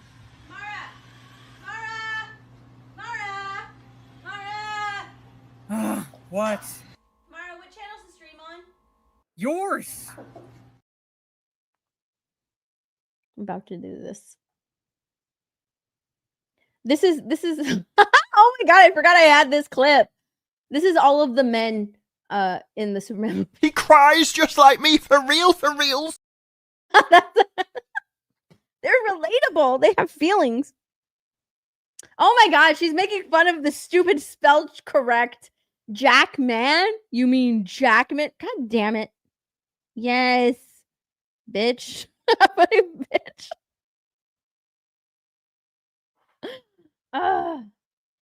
Anyway, thank you guys so much for all of your support, all the super chats, and please disagree with me in the chat because I wanna debate. I should probably bring on somebody who actually loves this movie so we can debate. Black Snape moan. But yeah, thank you for the super chat. I appreciate it.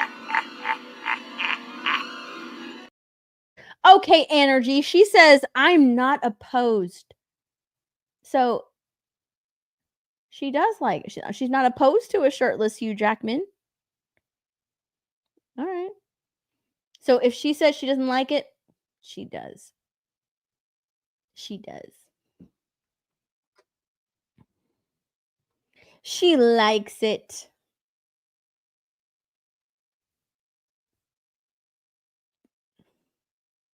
Clark's dad, spread your seed way ahead of you, Dad. Are you kidding? All right, I'll tell her. Mara. I didn't know who Knight Rider is. How do you hold on? Knight Rider. Okay. It made it 2 words again. Knight Rider. I didn't know who Knight Rider is, and the chat is judging me. There we go. There, I told on myself. Damn it. Am I a Snyder bro? I do like the Snyder movies. But I've moved on from Zack Snyder's universe. It's there when I want to watch those movies. I'm not opposed to those movies. I actually like those movies. But would I consider myself a Snyder bro? No. Nope. I'm not a Snyder bro. See, she's not a lesbian. Yeah, she likes Hugh Jackman. Hugh Jackman, I don't know. Is Hugh Jackman gay? For real? For reals? He did put in a lot of work for that Wolverine body. Oh god, she's responding. Thank you. This bro. She's responding. Hold on. She's taking a long time to she's writing a lot.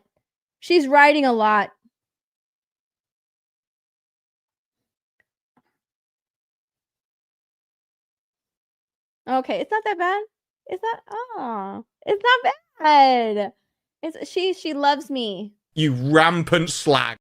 Oh wait. Oh, I'm shipping them. She loves me. She said, lol. No offense, Chica, but I'm not surprised. See? Call Tom so he can shout. No.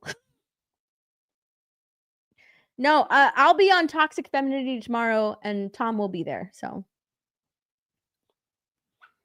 didn't he need to like dehydrate himself or something for that shot in order to make the Hugh Jackman is who I'm talking about, by the way. In order to make his abs stick out as much, like make them look as defined as they look, like he needs to be extremely dehydrated in order for the abs to stick out like that. That's where did I read that at? I don't remember where I read that. You know what? I could have read that in a comment section. I'm pretty sure that's where I read that.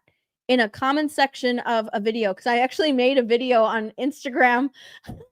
I made a reel on Instagram about Hugh Jackman's abs. Hold on, I'm gonna pull it up.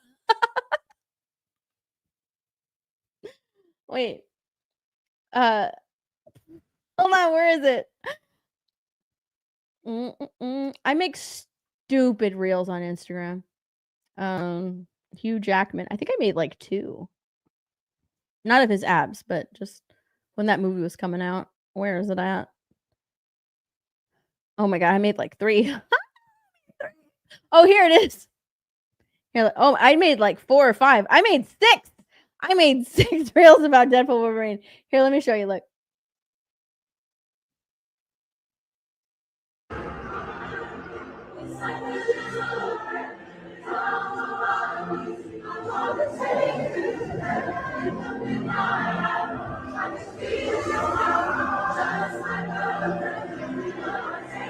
Yeah, I think someone in the comments here said that he had to like get super dehydrated in order for his abs to like look like that.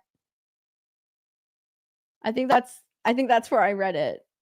There were a lot of comments on, look, 433,000 people liked this reel. 433,000 people liked this reel. Yeah. Look at my doggy. Look at my doggy.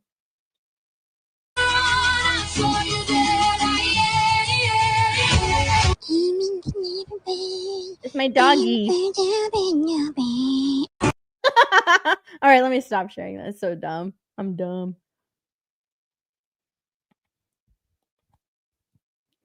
She might not love you. Well, she is a rampant slag. No, she's not. She's not. She is not. I made one for each ab. I probably I think so. They're not all about his abs, though. Some of them are just funny. Anyways, follow me on Instagram. I make stupid reels, and that has garnered me a large following. I don't know why. I make dumb reels. I hardly post on there, but when I do, it's fun. It's funny. I think. I don't know.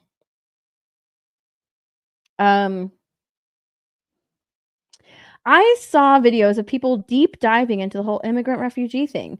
That wasn't in the movie. If it wasn't in the movie, I'm not going to deep dive into it. I think that all of that shit was Mark Malkin. I need a clip whenever I say Mark Malkin's name. Like I have a clip of somebody being like, "Blessed be" or some shit like that. Because that man is able to pull anything out of you. Like he can pull your deepest, darkest secret out of you. But he knew what he was doing on that red carpet. He knew what question to ask and how to ask that question on the red carpet in order to garner a specific answer. So that way Variety can write an article about immigration. Yeah, he is very talented. A lot of people are like, fire Mark Malkin. And I'm just like, no, why on earth would they fire that man? He is doing a hell of a job over at Variety. Yeah, he's making them say some stupid shit. But maybe they should think a little bit before they reply to him. So it's very easy. It's very easy to sidestep those types of questions or laugh it off and give a totally different answer. You know what I mean? A lot of people were praising James Gunn and the answer that he gave on that red carpet, but you know what? It doesn't matter. I'm not going to praise James Gunn. He's the entire reason that question is being asked. He did that whole interview about and talked about immigration. Like he is the reason that Mark Malkin was answering these questions or was asking the question the way he was asking it. So yeah, James Gunn, oh my gosh, he gave such a great answer. I don't give a fuck. He's the reason that question was being answered. Sean Gunn fed into it.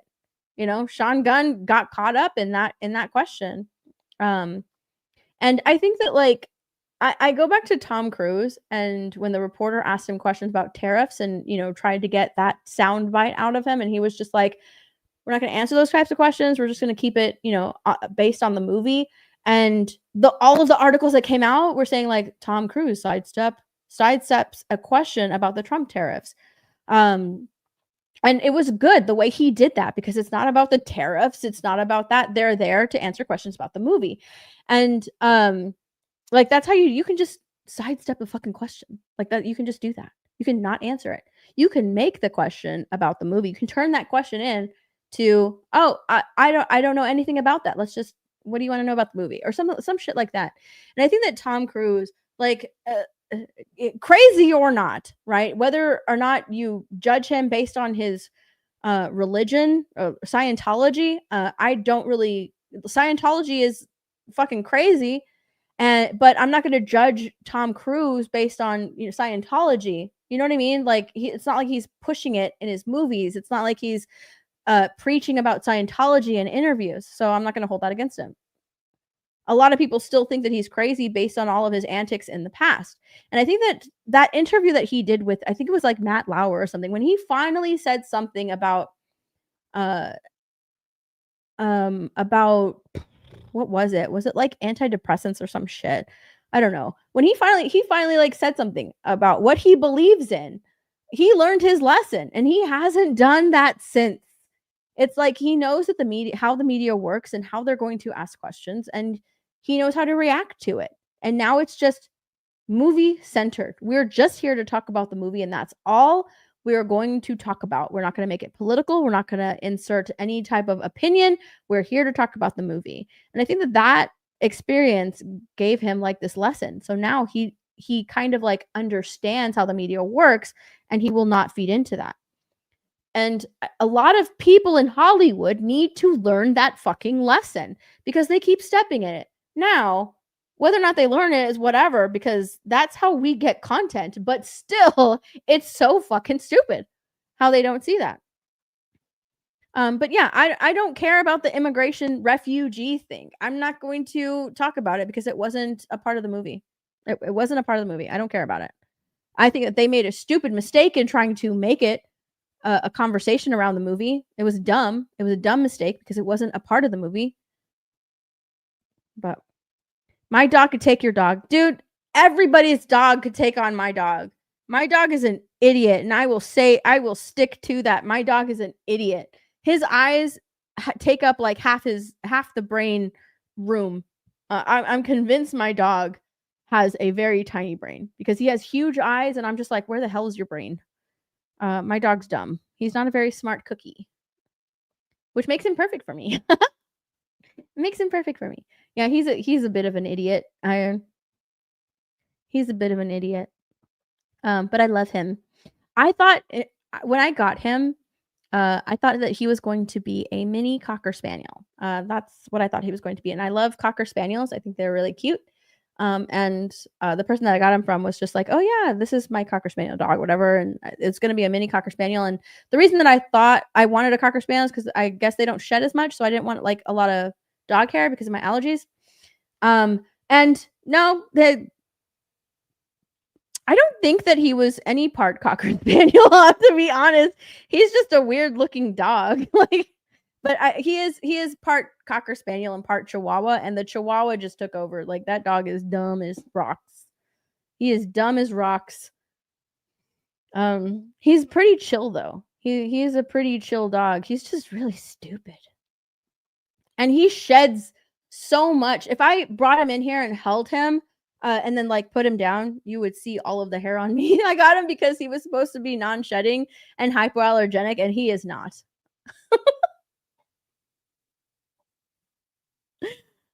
He just Malcolm just gets you to tell the truth about what they think. Yeah, he's gifted. He is gifted in that aspect. He is 100% gifted in that aspect. They're never going to get rid of Mark Malkin. They're never going to get rid of him because he does his job, and he does his job well. That man is able to garner clicks like nobody else.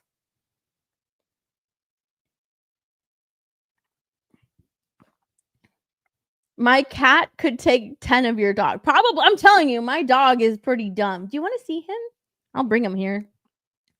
If you don't mind waiting, I can go get him. My other dog, though, I have 2 dogs. I have 2 tiny dogs. They're so adorable. My other dog, Georgie, is very smart. So I have a stupid dog and a smart dog. Yeah. I have a stupid dog and a smart dog. So it balances them out. It balances them out.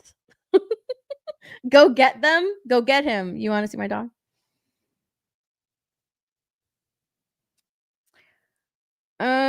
Okay. I will go get my dog. Just hold on. Let me play something while I go get him. Which one's a longer clip? What's a longer clip?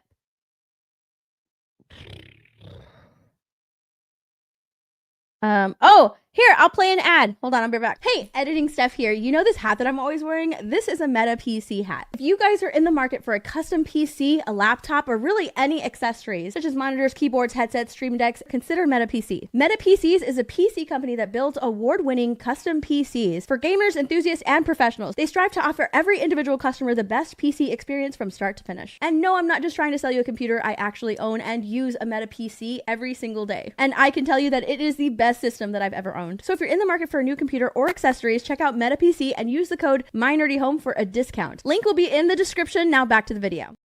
Oh, hi, look, this is my Harley. Hi, Harley. Look, I don't even know. He doesn't know what he's doing. Harley. Harley. Harley. Harley, look at me. It's so dumb. He's so dumb. Oh my gosh. My dogs are Pinky in the brain. This is Pinky. This is Pinky. He's so he looks bored. He's not bored. He's just always confused. All he does is like search for food. Say hi. Yeah, my dogs wear clothes, by the way. And look at his big eyes. He's got gigantic eyes. There's no room for brain up here. There's no. Hey, Harley. He's so dumb. He's searching. He's looking for food. He's just like, whatever. There's no food up here. One is a genius. The other's insane. He might be deaf. He's not deaf. My baby's not. You're not deaf, right? Nope. You're not deaf. Oh my gosh. He's not deaf. Yeah, he's just chilling. Your dog's confused. Why? He loves clothes, though. He loves clothes. Yeah, this is Harley. Georgie's somewhere else. He's just chilling. Harley. My dog is a literal window licker. Like he likes to lick. He's a window licker. Like like yeah, he like he's not very smart. You want to get down? He's not very smart. Yeah. I put them in shirts. This one says pants optional. Yeah, this is my baby. This is my dog, Harley. He's adorable. Give him peanut butter. I give him peanut butter. Yeah. He's adorable. I love him. But yeah, he's not very smart. He's not very smart at all. Anyways, what else should we talk about? My mic got knocked up. Hold on. I'm fixing my mic. All right. Let me put him down. Hold on. Let me a small yappy dog will prevent your house from being burgled. I don't know. He does bark a lot though. This guy does bark a lot. He's a loud guy. Look at him. He's so chunky. He's not that chunky. Yeah. He's just regular sized. All right, let me put him down. Let me play something while I go put him back. Or while I just close my door. You want to see Georgie? I'll show you guys Georgie. Hold on. Georgie's just chill. Hang on a second. Let me show you guys Georgie. Let me play something. I'll do what should I play? This one. It's the best day ever. It's the best day ever. Oh, hold on. I meant to do this. Hold on, wait. Let me go get Georgie. Play the Red Sonja trailer. I don't really care about that. Hang on, let me go get my other dog. It's the best day ever.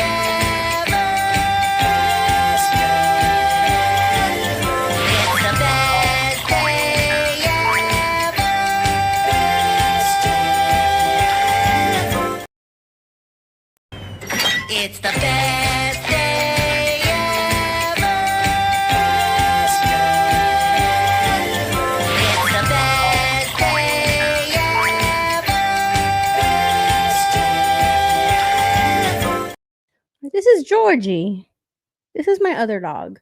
He's younger. Harley is named after Harley Quinn. And Georgie is named for that character from It. The one that dies, the little boy. But you're fine, aren't you? He talks, but he will only do it for treats. But yeah, he talks. This little guy talks. He's adorable. I've taught him how to talk, and how to say I love you. It's so cute. So yeah, he talks. He just does it for treats. They're both trained very well. They can both do tricks. But this is the smarter of the two. If I tell this one to like sit, lay down, roll over, he'll do them first try. But Harley is older than him, and even Harley is just like, if I tell him to sit, he'll lay down. Like he's just not very smart.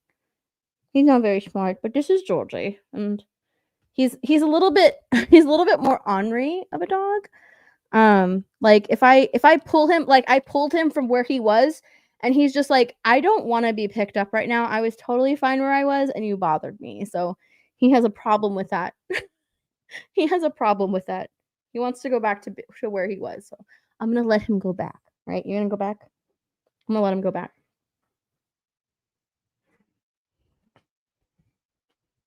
Yeah, he's cute. I love Georgie. He is a what is he? He's a Dotson Chihuahua mix, so he's kind of tiny. The vet tells me that he looks like a really small husky because he kind of does. Anyways, let's go back to Superman. Holy crap. I had some things that were bookmarked.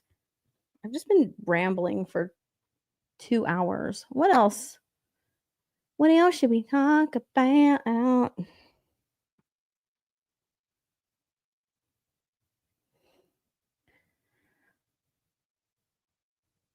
my gosh, did you guys see this? Let's wait. Do I have a? Oh, here it is. Here's this Superman. Here's David Cornsweet and Rachel Brosnahan talking with Elmo. Let's look at this. Oops. Why did I do that? So it does help. Oh, how is Super Elmo gonna help people if he can't fly and he doesn't have laser eyes? Oh. Elmo, you don't need to have superpowers to be a hero. So it does help if you run around with your underpants on the outside of your tights. I've been told. See, sometimes even making somebody laugh is a superpower. Oh. Yeah, and it's actually what's in here that matters. That's, What? Elmo's peanut.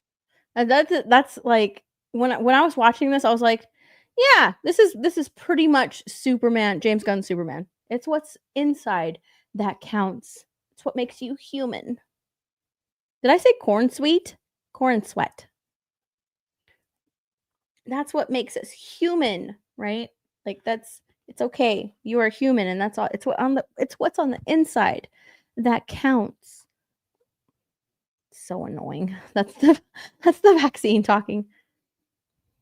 Peanut butter and jelly that he had for lunch? No, Elmo, your heart. Yeah, Elmo, the people who need you are your friends and family, and all they need is to know that you love them.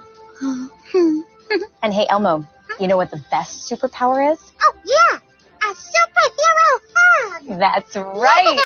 A superhero hug. Should we do one? Yeah. Thank you. All right, should we go help our friends? Yeah? Yeah, let's do it. Up, and away! Did you know that she could do that? I did not know that she could do that. Shouldn't it have been David Cornsweet doing that, flying away? Not Rachel Brosnahan. He is playing Superman after all, right? It should have been him doing that, but she's doing that. This movie is geared towards kids. All right, it's very much it's geared towards kids. Yeah. It's geared towards kids. Let's look at this. Kind of get into. I really love that we just kind of get into the relationship. We don't take time like, does she know? Yeah, foreplay's overrated. You know, you want to really just leap right into it. I always say. That, yeah. All women agree. Yeah. No women agree. Don't. I love that look at how he's sitting. Foreplay is overrated. And while I say that, I'm going to cross my legs and sit extremely feminine. Oh, what the hell? This is Superman, by the way. He's crossing his legs like a woman. That's what I say. Like, this whole movie is just the press is geared towards women. The movie is made for women and kids.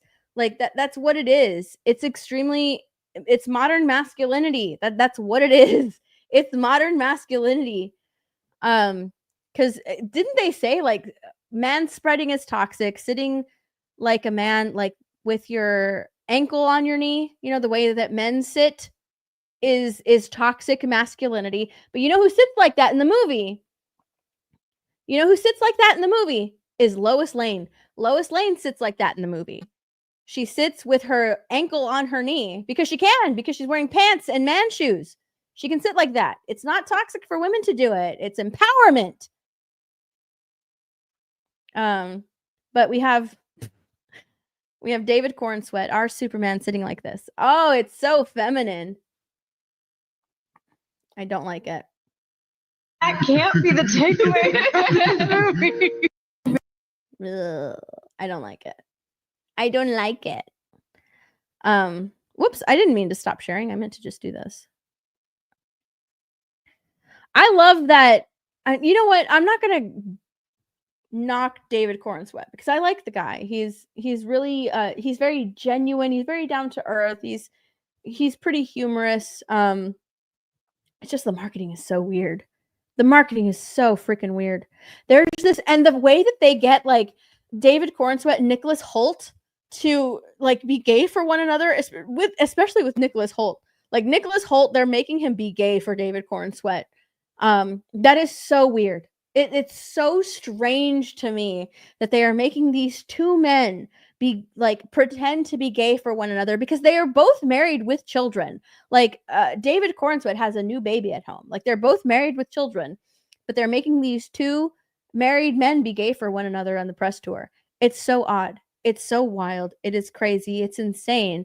But for whatever reason, that appeals to women. They fucking love that. They love that. Where is it? I bookmarked it. Like it got to the point. I bookmarked this, dude. Where is it? I bookmarked too. Oh my god, I totally forgot about slutty little glasses. I bookmarked this. Oh my god, where are you at? It's holy shit, I have been bookmarking a lot of stuff. It's Nicholas Hoult inside of Superman's trunks. Like, what the fuck? Help! I hate it. He's living inside of Superman's trunks. Where the fuck is it? Oh my god, I have so many things bookmarked. This is stupid. This is stupid how many things I have bookmarked. It's not just like it's so many random things that I have bookmarked too. Because I get ideas for like videos and I'll bookmark something. I can't find it. Mara! I am the voice of Knight Industry 2000's microprocessor kit. KITT. What is that? Mara is in my chat. Mara!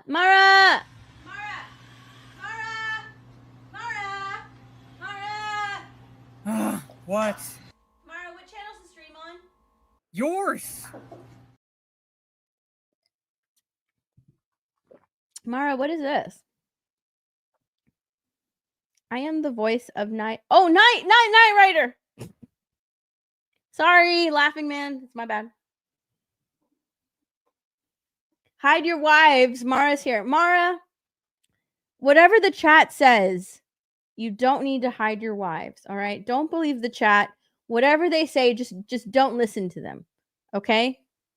Don't listen to them. I said nothing. You just insulted Hasselhoff. I don't care. I don't care. Let me see if I can find that one. Nicolette. Oh, I remember. Oh yeah. Wait, what is this?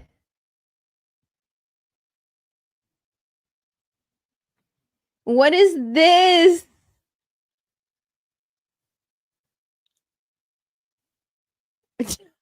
Disper sent me this about Elmo. It says Elmo did not kill himself.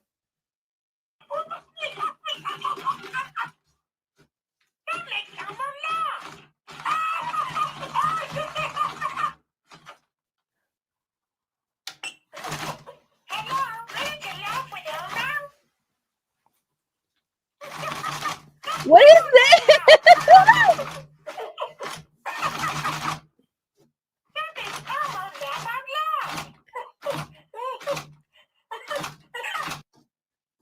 10 volts.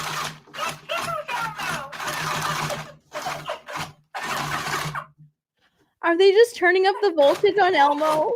Are they 12 volts?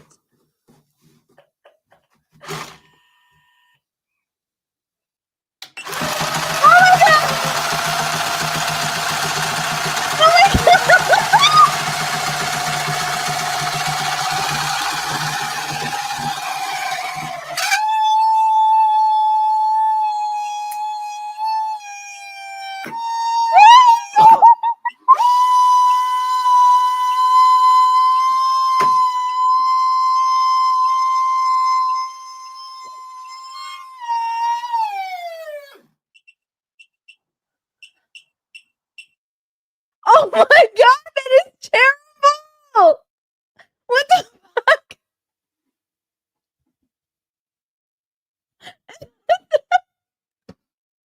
It says Elmo did not kill himself with Holy shit! The way he's just screaming at the end. Oh my god.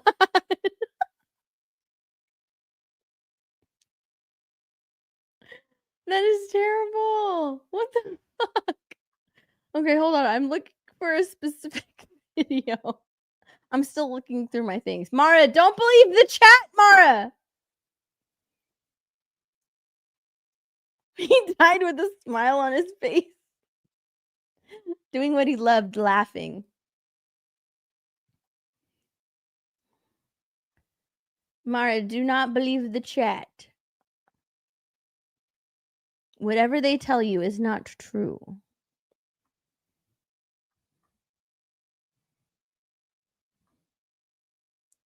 Hold on. I'm looking for my video. I know it's up here.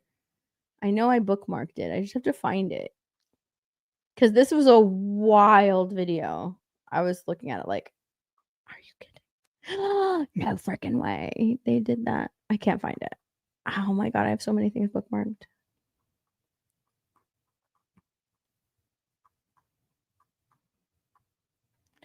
Bookmark. Oh, this is a lot of Fantastic Four.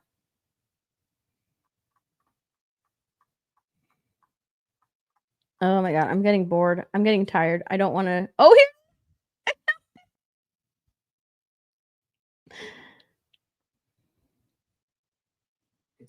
Hold on. Look at this. See, this marketing is towards women. It is made for women. Look at this. You see the phone? They're in Superman's trunks. Superman tickets are on sale now. Make sure you get them so you can see me, I mean Superman, on the biggest screen possible.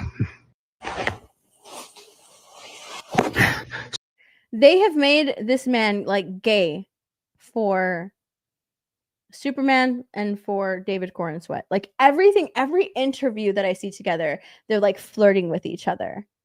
And that's the marketing that they've decided to go with for women. And it's working. It is working. 100%. It is working. I'm seeing like video after video, post after post of women saying how much they want these two guys to be a couple. So it's working. It is 100% working. This marketing is aimed towards women.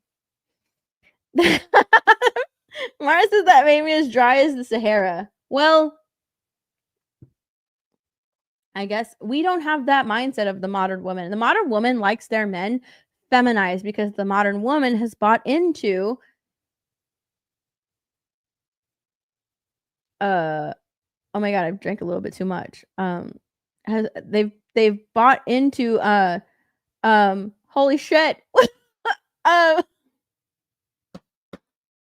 Why can't I think of the word? Oh my god, I'm dying. I'm dying on a vine. No, it's more than a bromance, Sinister. It's more than a bromance.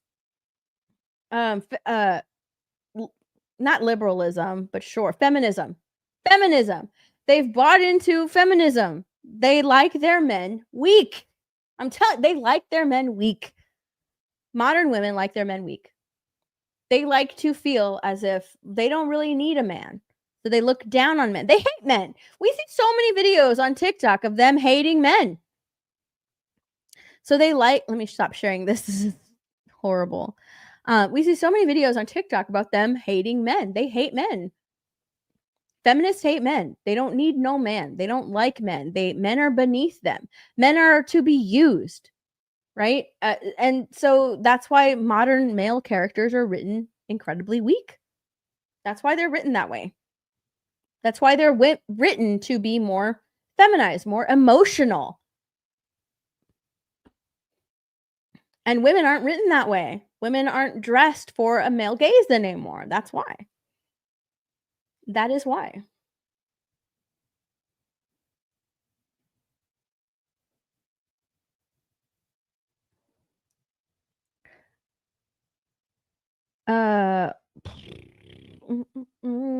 By the way, Holt have been dating some hot women. Holy fuck, Jennifer Lawrence, and now some other. Yeah, he's married. But I don't know. I don't understand. I don't like this whole. Steph wants Pedro with skinny jeans. That's disgusting. That's gross. I did not say this, Mara. Do not believe this. What's up, Keely Chow? What's up, Keely? This is not true, Mara. Don't believe the chat. They like Pedro, but he's basically a chick with a mustache. Pedro is safe. And Pedro Pascal's gay. Like, he's 100% gay. He's gay.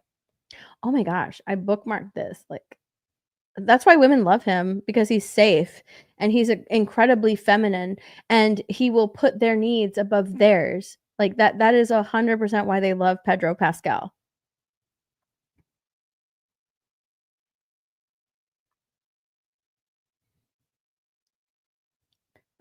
But Pedro Pascal is the face of modern masculinity. What was I looking? Oh my god, I totally forgot. I keep forgetting. Look, it is. Did you guys know? Hold on, let me pull out my tweet. Hold on. I need to pull this up really quickly. Did you guys know that it is slutty glasses summer? Where's it at?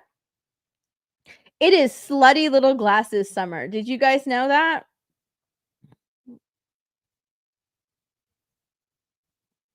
Did y'all know it is slutty little glasses summer?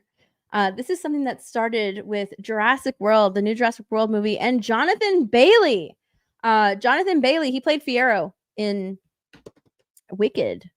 And so many people love Jonathan Bailey. A ton of people love Jonathan Bailey. So yeah, it is slutty little glasses summer. We have Jonathan Bailey in Jurassic World. We have David Corenswet in Superman, and Pedro Pascal on the red carpet for Fantastic Four, because I don't really know if he wears slutty little glasses in Fantastic Four, but it's slutty little glasses summer. This originated with Jonathan Bailey. Let me show you here. Hold on. It originated with Jonathan Bailey. Jonathan Bailey and his slut. Well, Mahershala's too cool for these. I don't. Hang on. Well, I've got a pair as well. Mahershala's too cool for these. I don't. Hang on. Jonathan Bailey. Jonathan Bailey is aware that people yearn for him and his slutty little glasses. No, they are not just glasses. They are slutty little glasses. It is a thing that is happening online. It is a slutty little glasses summer. Move over, white boy summer. Slutty little glasses is here. Look. What do you think of fans' reaction to your slutty little glasses? I'm about to say the S word. Listen, Blakely Thornton came up with that. So copyright where copyright's due. And I'm thrilled that people they're having a hormonal explosion. He loves that people are having a hormonal explosion. The people, meaning women. He loves that women are having hormonal explosion. Linked to optical supports. But I think, yeah, glasses can go a long way. So let's have the summer of slutty little glasses. It is the summer of slutty little glasses. You can't understand a word he's saying? Here, we will play it again, and you can read these captions. What do you think of fans' reaction to your slutty little glasses? Slutty little glasses. I'm about to say the S word. Listen, Blakely Thornton came up with that. So copyright where copyright's due. And I'm thrilled that they're having a hormonal explosion linked to optical supports. People are having a hormonal explosion linked to optical supports. I love that description. They're having Mara, chat, do you guys have hormonal explosions to optical supports? I would love to know. I would love to know. Because then I too will put on my slutty little glasses. But I think, glasses can go a long way. So let's have the summer of slutty little glasses. It is the summer of slutty little glasses. And don't you forget it. Don't you forget it.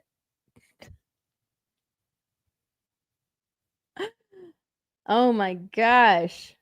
Heading to bed. Sleep well, Steph. Thank you. Thank you so much. I'm about to have a hormonal explosion. I don't know what that means. That is so funny. But yes, slutty little glasses summer. Oh, here is David Cornsweat talking about slutty little glasses. Hold on. The Apple Dance? I'm picturing I'll something on a. explain Brat okay, Summer to you great. later. So Brat Summer, that So that was last summer, right? Yeah, but this summer, what is it? Slutty Little Glasses Summer? Oh yeah. Mm-hmm. Slutty little glasses summer. They know it is slutty little glasses summer. Slutty little glasses summer. I hate it. Why? This is marketing for women. 100%. Here's some more. Here's some more. Here, let me show you. Quite chronically online at the moment. All the time. Have you seen the slutty little glasses trend with Jonathan Bailey? I have not. I feel like you would beat him. You give a run for his money. I'd be like, you're the final boss of glasses. I wouldn't count on me beating Jonathan on anything in that category or genre. My gosh, what a man. Clark Kent is like the definition of a man in standing glasses. But once again, that's Clark. That's not me. I look terrible in glasses. Yeah, it's slutty little glasses summer. Since you've pointed out the legs crossed, I can't stop seeing it. He sits like that all the time. I'm telling you. And it is the Look, summer of he's sitting like that there. They both are. They're both sitting like women. tiny little glasses with you and Johnny Bailey. Tiny little glasses?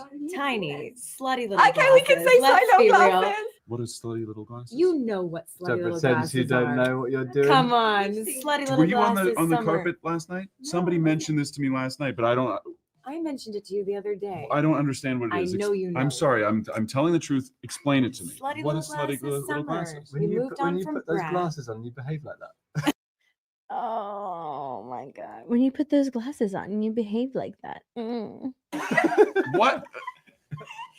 You invented slutty little glasses summer and you don't even know it. Oh, that's pretty Jonathan cool. stole it from him. Oh, well, that's good to know. You've got competition then. So true, Bestie. No, he. Oh, yeah. Sure. What was the question? Oh. Being married is a front. I don't know. Nicholas Hoult has leaned so into it that I'm almost questioning it, to be honest. And I love that actor. And he was the person that I was looking forward to watching in this new Superman movie. So I was just like, what is this marketing? What is this marketing? Why is it the marketing is Nicholas Hoult and David Cornsweat? Like the marketing should be David Cornsweat and Rachel Brosnahan, right? And like playing up the romance between between her and Clark Kent. Like that should be the marketing, not this gay shit between these two men. Cry boy summer. No. I don't like this marketing, but the marketing is geared towards women 100%. And I can see why. When watching this movie, I can see why the marketing is geared toward women. I think a lot of women came out of the new Superman movie absolutely loving this movie. I did not. I came out of this movie just like, it was fine. And there was so many things wrong with it. I wasn't like being super analytical, but they completely just stood out to me while I was watching this movie. And we'll probably, I'm going to get into it tomorrow with my ladies. I just know I will, on Toxic Femme, because Nina loved the movie and is defending this movie. Natalie, like Force of Light, they loved this movie and are defending this movie. And Tom absolutely loved this movie and is defending this movie. I think I'm the only one being very critical of this movie for very specific reasons that we went over tonight.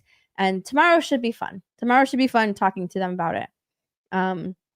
Because I'm pretty sure I'm going to be outnumbered, and that is totally fine. I'm totally fine with that. Oh, Mara said I watched it and I watched it for free and I still want my money back. Mara, we need to talk.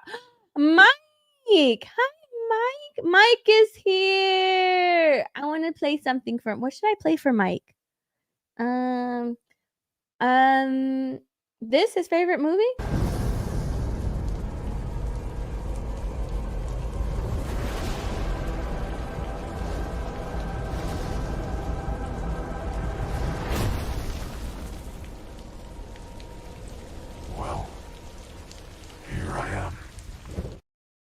Mike's favorite movie.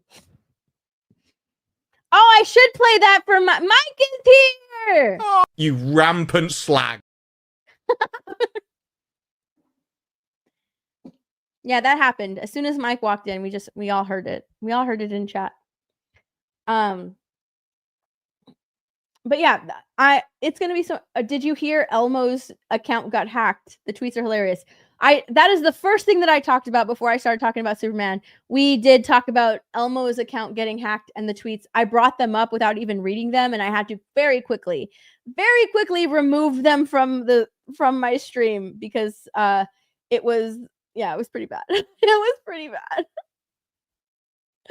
It was pretty bad. I can't believe that his account got hacked. Either way, with the way I feel about Superman, and the things that James Gunn shared and why he resisted the urge to make his Superman all powerful, I think was pretty dumb, but whatever. He wanted to make a more relatable Superman, a more human Superman. I disagree with that. I completely disagree with that. I don't think that Superman should be relatable. Superman is an ideal to live up to. We are never going to be as perfect as Superman, and you know what? That is okay. That's okay. We can live with that. Superman is a superhero. He's an alien after all. I'm actually surprised that nobody on the panel last night when we were talking made the excuse that the reason that Superman needed help throughout the entire movie was because he was not at 100%. I'm surprised that nobody said that. It's not something that I've been seeing because, like, the entire movie, you are very much told that he is not at 100%. This is a Superman movie, and we didn't get to see him at his most powerful, at 100%. Yeah. So I was surprised nobody's brought that up. But for this very first outing as Superman, we don't get to see a fully powered Superman. It was very interesting decision for James Gunn. But whatever. I didn't even get to all my points. Like, I didn't even get to all of my points last night either. We spent so much time talking about the video. All the kryptonite is gone. What did they do to render it useless?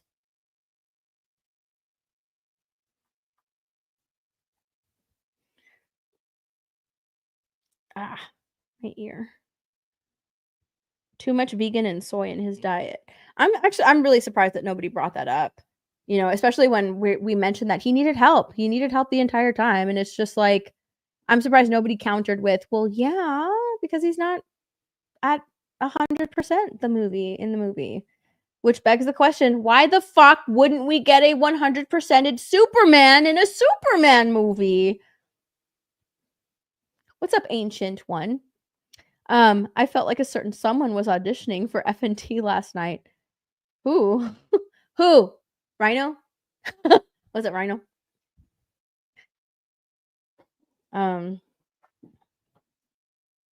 Good. James Gunn didn't want to do that. He didn't want his Superman to be all powerful. Whole interview. We went over that interview today, or that quote. Yeah, he didn't want to make his Superman all powerful. Oh my gosh, we never talked about Crypto. Dude, we talked about Superman this whole time. We didn't even touch on Crypto. I hated Crypto.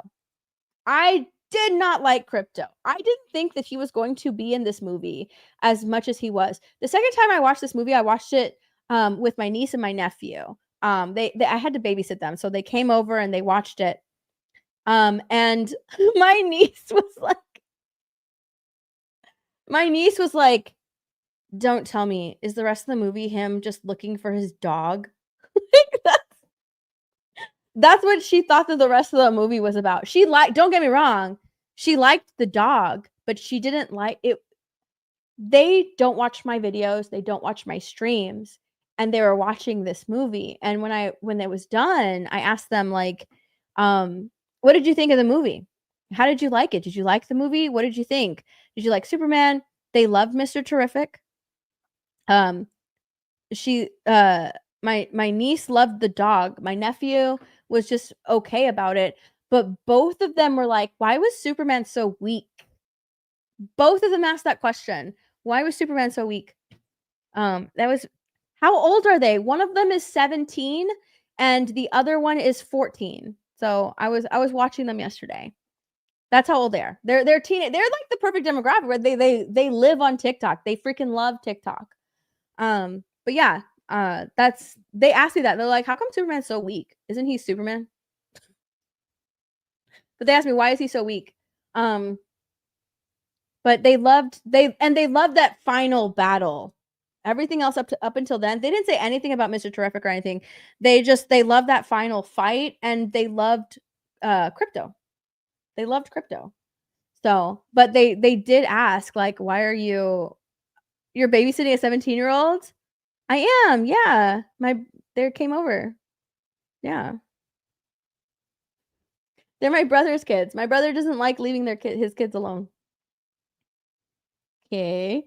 But anyway, they did love Crypto. So the movie is, for that genre of TikTok kids, they loved Crypto, and they love that fast fight at the end. They actually really loved that fight at the end. But they did ask, like, midway through the movie, like, how come he's so weak? So midway through, I think that's why they liked that fight at the end, maybe because he wasn't as weak as he was at the beginning of the movie. Probably, I don't know, but I'm just guessing because I didn't ask them more than that. They wanted to, like, leave. They were like, "Are we done watching?" I had to bribe them to sit and watch this movie because they didn't want to watch it. I had to bribe them with food. I was like, "Come on, I'll order some food if you'll just watch this movie with me," because they didn't want to watch it.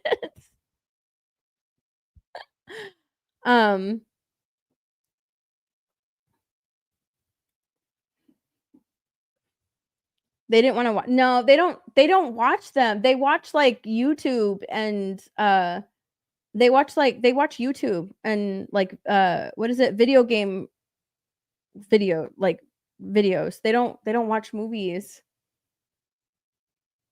Yeah, I had to bribe them.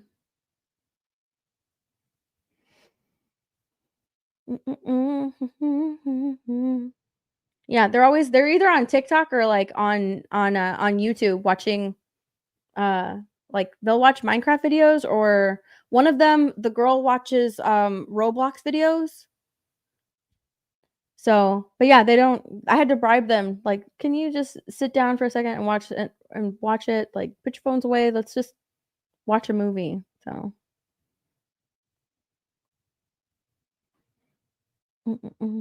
you ban TikTok on your kid's phone? I probably would too. If, to be honest, I would ban it. But yeah. So here's the thing. I got the older kids. So the older kids came out to hang out with their aunt. to hang out with our auntie. And my mom got the younger ones. My brothers have a ton of kids. They have a ton of kids. So I got to hang out with the older ones, and my mom got the younger ones. She got the babies. Mara's going to sleep. Good night, Mara.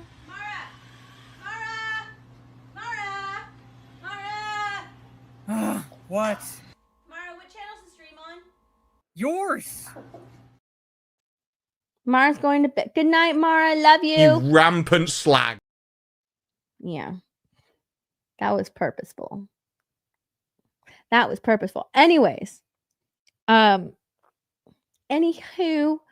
what were we talking about? Crypto. We were talking about crypto. I didn't like crypto. I thought he was in the movie like way too much, to be honest. Like he was such a distraction in the movie. And even like at the very end when crypto comes in and just flings, I was about to call him Loki because it reminded me of the Hulk flinging Loki around, but flinging Lex around. I was like, is that really necessary? And also with crypto, I didn't like that he either listened or he was a dog. Like crypto is supposed to be above average canine intelligence. So the fact that like at some points they made him like dog, like he's just a dog. He's just a superpowered dog, you know, or other times he would listen. He actually listened to Clark and he would help Clark. So I didn't like that inconsistency with crypto. Because sometimes he would help Clark and sometimes he wouldn't. And it was kind of off to me, but I understand it was made for, you know, that character was made to appeal to kids. So having him be more dog-like would be a lot funnier, a lot cuter, and it would give you a reason to own a crypto plushie. So like, I totally get it. I just wasn't expecting him to be in this movie as much as he was. And for him to actually like help Superman defeat Ultraman, like I wasn't expecting that at all. And the fact that he did do that was crazy. I was just like, okay, that's pretty insane. In the comments, Crypto even has his own adventures with other superpowered animals. He does. And I love Crypto in Super Pets. Have you guys seen that movie, Super Pets? I think The Rock plays Crypto. Like, it's such a cute animated movie. I love that version of Crypto. It's so good. It's so good. But yeah, I didn't like Crypto, and yes, Crypto is based off of James Gunn's dog. So of course he's probably gonna put some stuff in there, for like some of maybe possibly some of his dog's characteristics or whatever, put it onto Crypto. But I didn't like that inconsistency with Crypto. It didn't. I was just like, okay, is he a dog? Is he a dog that doesn't listen? Is he a dumb dog, or is he a smart dog that listens and that understands that he is a super dog? He's here to like assist Superman in all of these battles. You know what I mean? So the inconsistency with Crypto really bugged me. But I understood that the reason that they made him more canine in some points of the movie was to appeal to kids, younger audience, sell some toys, and, you know, make people laugh. But it just annoyed me. And I love dogs. I freaking love dogs. And Crypto annoyed the shit out of me. It was at one point throughout the movie, I'm just like, when is this dog going to go away? He's just annoying. He's getting in the way. Just like, get out of here. Why is he here? There was a point where Mr. Terrific was like, you brought that damn dog, man. He was speaking for me. Seriously. I was thinking the same exact thing. You brought that stupid dog. Like, what is he doing here? So yeah, I was just like, I was saying the same thing. I was like, why did he bring the dog? He really brought the dog. But yeah, the dog was just annoying. I found Crypto to be annoying. He was overused in the movie. I wasn't expecting him to be in the movie as much as he was. To be 100% honest, I wasn't expecting him to be in the movie as much as he was. If he was, I don't understand. I don't know how they would have like kept him out of the movie, but I don't know. I like dogs, but the Crypto scenes in the teaser way back turned me off. I didn't mind like Crypto being in the movie. I just didn't think that he was going to be in it as much as he was. So yeah, I bet he'll be in Supergirl a lot. Probably. That's his dog. That's his dog. That's her dog. So he'll probably be in there. Yes, he probably will be. That's her dog. So anyways, I've been rambling on for way too long. So I am going to get going. I really appreciate you guys hanging out for as long as you did. Who's live? Is there anybody live? Hypnotic is live? What is Hypnotic doing live? I don't know what he's doing live. Oh, he has Hypnocast. Duh. Well, Hypnotic is live, and so is Gooch. So, here's Gooch. I don't know what they're talking about. They're talking about Superman. So, here, go to Gooch's channel. If you want to discuss, he has a large panel as well. So go hang out over there if you're not doing anything else for the rest of the night. And I'm going to get going because I'm a little bit sleepy. And I'll talk to you guys later. Thanks so much for hanging out. Let me make sure I didn't miss anything. I did miss this. Mr. Scott for 2. It's a girl with a giant pee-pee. Black Snape Moan. What? I don't remember what this is talking about. But Black Snape Moan. I don't remember what that's referring to, and please don't remind me in chat because I've already forgotten. All right, I'm gonna get going. Thanks so much for hanging out, and I will see you guys tomorrow during Toxic Femme, and then later on for Nerdy News. Bye, everyone.